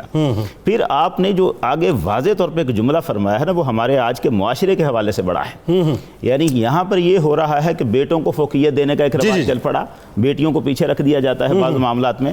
سرکار دو عالم صلی اللہ علیہ وسلم نے اسی جو حدیث میں جو اگلا جملہ ارشاد فرمایا، آپ نے فرمایا فَلَوْ كُنْتُ مُفَضِّلًا أَحَدًا لَفَضَّلْتُ النِّسَاءَ، اگر میں کسی کو پریفرنس دیتا، ترجیح دیتا، تو میں بیٹیوں کو ترجیح دیتا بیٹوں پر، اگر ترجیح دیتا تو، یعنی آپ نے ترجیح کا تو دروازہ ہی بند کر دیا کہ یہ معاملہ نہیں ہونا چاہیے کہ کوئی کسی کو ترجیح دی جائے، اولاد کے درمیان برابری ہونی چاہیے، اور اگر ترجیح دی جاتی تو بیٹیوں کو دی جاتی۔ اور یہ بھی تو یہ بڑا کمال درجے کا معاملہ ہے۔ ہم ایک نقطے پہ ٹھہر گئے ہیں، ہم نے یہ تو دیکھا ہے کہ سرکار دو عالم صلی اللہ علیہ وسلم سیدہ فاطمہ زہرا رضی اللہ تعالیٰ عنہ کی آمد پر کھڑے ہو جاتے تھے، ہم یہاں سے صرف اور صرف سیدۃ النساء العالمین کی فضیلت کی تو بات نکال لیتے ہیں، ہم یہ نہیں بتا رہے اور یہ نہیں دیکھ رہے کہ نبی اکرم صلی اللہ علیہ وسلم سنت بنا رہے ہیں اس بات کو، کسی بیٹی کوئی بھی بیٹی آئے تو باپ کے لیے اس کے لیے کھڑے ہو، کیا بات ہے، کیا محبت سے کھڑے ہو جانا، یہ سنت نبوی۔ یہ بالکل اس طرح کی بات ہے کہ حسنین کریمین علیہ السلام کے حوالے سے تواتر سے ہم یہ بتاتے ہیں لوگوں کو کہ سرکار علیہ السلام سجدے طویل فرماتے تھے، ایسا ہی ہے نا؟ بالکل ایسا ہی ہے، جب وہ تشریف، بالکل اس میں کوئی دوسری رائے نہیں ہے۔ ہمیں یہ بھی بتانا چاہیے کہ بی بی زینب سلام اللہ علیہا کی صاحبزادی حضرت امامہ، ان کو بھی سلام اللہ علیہا، جب وہ تشریف لاتی تھی اور سرکار سجدے میں ہوتے اور آپ کی کمر اتھر پہ ہوتی تو آپ سجدوں کو طویل فرما دیا کرتے تھے۔ اچھا یہ بتائیے اب ایک جملے میں تاکہ بات آگے بڑھائیں، یہ جو ہبہ کر دیتے ہیں بھئی اپنی حیاتی کے اندر، تمہیں گھر دے دیا، تمہیں جو ہے یہ کاروبار دے دیا، یا تمہیں گاڑی دے دی، تمہیں یہ گفٹ کر دیا، تو یہ دینا صحیح ہے یا اگر دیا جائے تو سب کو دیا جائے؟ دیکھیں وہی بات آپ نے شروع میں انٹرو میں کہی تھی کہ جو نعمان بن بشیر والی روایت ہے، میں اس میں تھوڑا سا اضافہ کر دوں کہ اس ایک روایت وہ ہو گئی مکمل کہ آپ صلی اللہ علیہ وسلم کے پاس گئے ہیں نعمان بن بشیر کے والد ان کو لے کر، انہوں نے کہا جناب میں نے اپنا ان کو دے دیا ہے، غلام دیا یا مال دیا، تو میں نے ان کو ہبہ کیا ہے، اس کی والدہ کہتی تھی 2 اسے میں نے دیا، اور لیکن اس کی والدہ راضی نہیں اس بات پر، والدہ یہ کہتی ہے کہ تو جا اور رسول اکرم صلی اللہ علیہ وسلم کو اس پر گواہ بنا تو حضور میں حاضر ہوا ہوں کہ آپ اس پر گواہ بن جائیں کہ میں نے اپنے بیٹے کو یہ دیا ہے. تو حضور صلی اللہ علیہ وسلم نے ارشاد فرمایا کہ کیا وہی جو بات آپ نے کہی کہ کیا تم نے ساری اولاد اپنی کو دیا ہے؟ انہوں نے کہا نہیں حضور ساری اولاد کو تو نہیں دیا. تو آپ نے جو جملہ ارشاد فرمایا وہ دیکھنے پڑھنے اور سننے والا ہے. آپ نے فرمایا فَإِنِّي لَا أَشْهَدُ عَلَى جَوْرٍ, میں کسی ظلم پر گواہ نہیں بن سکتا. یعنی اس کا مطلب والدین بچوں کو اپنی حیاتی میں کسی اس طرح کرتے ہیں, ڈسکریمنیٹ کرتے ہیں, کسی کو دیا کسی کو نہ دیا, تو یہ عدم برابری جو ہے دینا سب کو دینا ہے, سب کو دو ورنہ کسی کو نہیں. اور اگر وہ یہ کہیں جی یہ تو جائیداد ہماری ہے, پیسہ ہمارا, ہم جو چاہیں کریں, تو یہ عدم برابری جو ہے سرکار دو عالم صلی اللہ علیہ وسلم نے تو اس کو ظلم قرار دے دیا. ظلم قرار دیا. اور اس میں ایک جملہ اور بھی ہے, اس میں ایک جملہ اور بھی ہے آگے. سرکار نے پوچھا ہے نعمان بن بشیر کے والد سے ایسرک ان یکون الیک, جی وہی بات آپ نے فرمایا کیا تو یہ خوش ہوگا اس بات پر کہ یہ ساری اولاد تیری جو ہے برابری کا تیرے ساتھ ادب و احترام سے پیش آئے؟ انہوں نے کہا حضور میں تو چاہوں گا کہ یہ سارے, تو پھر یہ کر. آپ نے فرمایا پھر تو بھی تو ان کے ساتھ. کیا اچھا نقطہ, اس پہ بات کریں گے. تو اب یہ بتائیے یہ جو بات ہے یہ بڑی اہم ترین بات ہے جو بھی جنید صاحب یہاں پر میں ایک عرض کرنا چاہوں گا. جی پلیز. کہ محبت میں کمی بیشی اولاد میں ہو جاتی, کوئی کم پیارا لگتا ہے کوئی زیادہ. بالکل ٹھیک ہے, حقوق میں برابری ہونی چاہیے. ہاں یعنی قلبی میلان ایک الگ چیز ہے, وہ ہو سکتا ہے, وہ بڑا سونا لگتا ہے, بڑا میرا چھوٹا بڑا پیارا لگتا ہے. اور میں اس کی 2 مثالیں دیتا ہوں. قرآن کریم سورہ یوسف, حضرت یعقوب علیہ السلام یوسف علیہ السلام سے بڑا پیار کرتے ہیں, لیکن دیگر بیٹوں کے حقوق نہیں انہوں نے طلب کیے. حقوق کا پورا کرنا اور چیز ہے کوئی, اور سیدہ کائنات سلام اللہ علیہا سبحان اللہ تعالیٰ عنہ کائنات, آپ جتنی پیاری نبی پاک علیہ السلام کو دیگر بیٹیوں سے پیاری, لیکن آپ نے سب کے حقوق پورے کیے ہیں. اور جنید صاحب مجھے کہنے دیجئے گا, نبی کریم صلی اللہ علیہ وسلم سیدہ پاک سے جو محبت کرتے ہیں اس کو بحیثیت فادر بحیثیت والد دیکھا جائے. فاطمہ تو بدع تو ملنی میرے جگر کا ٹکڑا ہے. آج اگر باپ اپنی بیٹی کو کہتا ہے نا کہ بیٹی تو میرے جگر کا ٹکڑا ہے تو وہ سنت رسول پہ عمل ہو رہا ہے. اللہ. اچھا اس میں ایک بات بتاؤں, آپ یہ دیکھیں یہ وہی بات آ گئی جو ابھی بات کر رہے تھے نا, کہ آپ جب یہ چاہتے ہیں کہ جیسے وہ روایت بتا رہے تھے کہ آپ یہ چاہتے ہیں کہ جی آپ کو پلٹ کے اولاد, آپ کو وہی ساری اولادیں وہ عزت دیں, تو آپ کو پھر آپ کو بھی تو وہ کرنا ہے نا کہ آپ بھی ساری اولادوں کو برابری کا سلوک ان کا. اچھا ایک اور چیز مجھے بتائیے, یہ بڑی اہم بات ہے, یہ بھی ہوتا ہے گورا رنگ ہے بچی کا اور کوئی سانولے رنگ کی ہے تو اس کی خوبصورتی کی وجہ سے گھر میں اس کو ترجیح دی جاتی ہے, یا کوئی بچہ ہوشیار ہے, انٹیلیجنٹ ہے, کلیور ہے, پڑھنے میں اچھا ہے, گریڈز اچھے لاتا ہے, یا مطلب وہ کو کریکولر ایکٹیویٹیز میں ذرا اسکول میں کالج میں بڑا نمایاں ہوتا ہے, اس کو پریفرنس زیادہ دی جاتی ہے. کوئی ذرا ڈل ہے تو اس کو وہیں ڈل ہی رکھا جاتا ہے. یہ بھی میں عرض کروں جو ڈل ہے وہ آپ کی توجہ کا زیادہ مستحق, ہاں بہت اچھی جو جس کے نقوش یا کلر نارمل ہے وہ آپ کی توجہ کا زیادہ مستحق ہے. کیونکہ اگر پیرنٹس نے اولاد میں بیلنس نہ رکھا, وہ جو جور کی ابھی بات ہو رہی ظلم کی, اس کا نتیجہ کیا نکلتا ہے؟ بچے احساس کمتری کا شکار ہو جاتے ہیں, منشیات کا شکار ہو جاتے ہیں, گھر سے بھاگ جاتے ہیں. کون ہے ذمہ دار اس کا؟ ہم ہر چیز معاشرے پر حکومت پر ڈال دیتے ہیں. پیرنٹس ود ڈیو رسپیکٹ اپنی ذمہ داریوں کو پورا کیجئے, ان کی ایکٹیویٹیز پہ نظر رکھیے. آج کل جو موبائل فون ان کو لے کر دیا ہوا ہے اس پہ دیکھیے کہ بچے دیکھ کیا رہے ہیں, ان کی مصروفیات کیا, ان کے ساتھ یہ بھی حقوق میں ان کے ساتھ وقت سپینڈ کیجئے. آپ کہتے ہیں کہ میرے پاس ٹائم نہیں ہے, تو پھر ایک وقت آتا ہے کہ اولاد بھی کہتی پاپا ہمارے پاس ٹائم نہیں, ہمارے پاس وقت. ہائے ہائے ہائے کیا اچھی بات آپ نے کی. As you sow so shall you reap, جو آپ کاشت کر رہے ہیں وہی کاٹیں گے. اولاد ہماری وہ فصل ہے جس کو ہم بڑھاپے میں جا کر کاٹیں گے, اور اس سے ہماری نہ صرف دنیا جڑی ہوئی بلکہ قبر و حشر بھی جڑے ہوئے ہیں. یعنی بالکل اس طرح کی بات ہے کہ آپ کا سر مستقل آپ کے فون کے اندر جھکا ہوا ہے, اور آپ ظاہر ہے چونکہ توجہ آپ کا مرکز جو ہے موبائل فون ہے, تو کل پھر آپ اولادوں سے بھی سوال نہ کریں. اور سوال نہ کریں. جنید صاحب دیکھیے, اولاد کی جائز خواہشات آپ پوری کیجئے, لیکن ماں باپ اس حد تک جا رہے ہیں کہ ٹائم نہیں دے رہے. اور یاد رکھیے آپ آخر کلمہ آپ نے اللہ رسول کا پڑھا ہے, اولاد کے حقوق پورے کرنے. ایک وقت آئے گا نبی کریم صلی اللہ علیہ وسلم نے فرمایا انسان کے 3 دوست ہیں, بندہ مرتا ہے تو پہلا ساتھ چھوڑتا ہے, پھر دوسرا چھوڑتا ہے, تیسرا وہ ہے جو ساتھ نہیں چھوڑے گا. صحابہ نے عرض کیا حضور کون سے؟ فرمایا پہلا ہے مال, کتنا مال کماتے ہیں, پہلا ساتھ چھوڑے. دوسرا اولاد, اہل و عیال, رشتہ دار, اولاد بھی اس میں شامل ہے, سر فہرست ہے. تیسرا اعمال. کہیں اولاد کے حقوق پورے کرنے میں, ان کی خواہشات پوری کرنے میں آپ لقمہ حرام کی طرف نہ چلے جائیں. بچوں کو قناعت, صبر, شکر, توبہ, توکل, گھر میں ایسا ایٹماسفیئر کریٹ کیجئے کہ جناب جس کا اثر بچوں پر جائے, کیونکہ بچے بڑوں سے سیکھتے ہیں. ہمارے ساتھ ناظرین کراچی سے ملک کے ممتاز شناخواں جناب محمد اسد ایوب صاحب موجود ہیں, ان کو میں خوش آمدید کہتا ہوں. اسد بھائی السلام علیکم. جی جنید بھائی وعلیکم السلام ورحمۃ اللہ.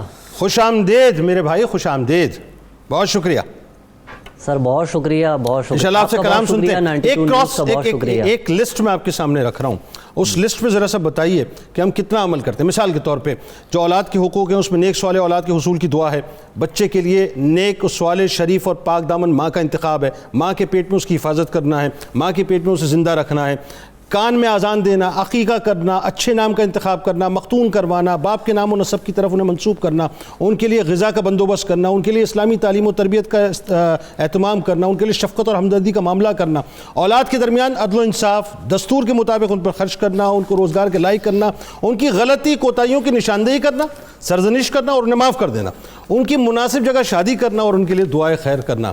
ذرا بتائیے صاحب کہ اس اس چیک لسٹ پہ ہم کتنا پورا عمل کر رہے ہیں؟ جتنی آپ نے فہرست پڑھی ہے اس میں سے کان میں اذان دینا اور ختنہ کروانا یہ تو ہے جو سب میں ہو رہا ہے. اس کے علاوہ باقی لسٹ کہیں نظر نہیں آ رہی. باقی جو فہرست میں جتنی چیزیں آپ نے پڑھی ہیں یہ اللہ ماشاء اللہ وہی جو بات پہلے تھی کہ کچھ لوگوں کو تو توفیق اللہ دے دیتا ہے.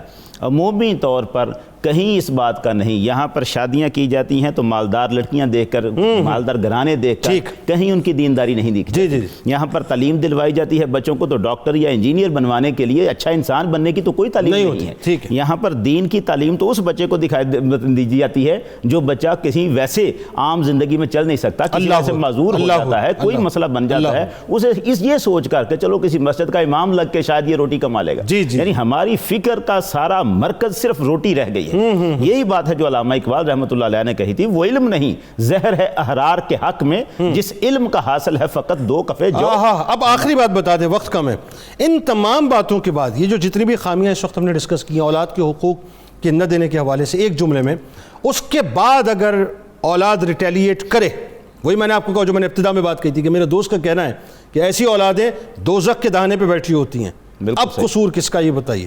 یہ اب سیدھی سی بات ہے کہ اولاد کے اوپر ہم یہ تو نہیں کہہ سکتے کہ وہ والدین کو پھر اس کے بدلے میں دھکا دینا شروع کر دے, کیونکہ بہرحال ان کو رحم کرنا ہے, یہ ہے بات, اپنا کندھے جھکا کے رکھنے ہیں. قرآن نے کہا ہے کہ تم اپنے کندھے عاجزی سے جھکا کے رکھو, لیکن بہرحال والدین سے اس کی پوچھ ہوگی. والدین سے ہم بلکہ یوں کہیے ہم والدین سے 10 بستہ گزارش کرتے ہیں کہ بھائی اف تک کہنے کو منع کیا ہے. بڑا امتحان والا معاملہ ہے. آپ جنت بھی ہیں اور دوزخ بھی ہیں. بس بات یہ ہے اپنے بچوں کو داخل دوزخ خدا نہ خواستہ نہ کروائیں, انہیں داخل جنت کروائیے. بس یہ میرا خیال ہے اس سے بہتر کوئی بات نہیں ہو سکتی. ناظرین چلتے ہیں اسد ایوب کی جانب, مجھے اجازت دیجیے. انشاءاللہ رات آپ سے دوبارہ ملاقات ہوگی, زندگی رہی تو سحری کے وقت, اس دعا, اس امید, اس یقین کے ساتھ کہ اللہ تعالیٰ آپ کا, ہمارا, ہم سب کا حامی و ناصر ہو. اللہ حافظ.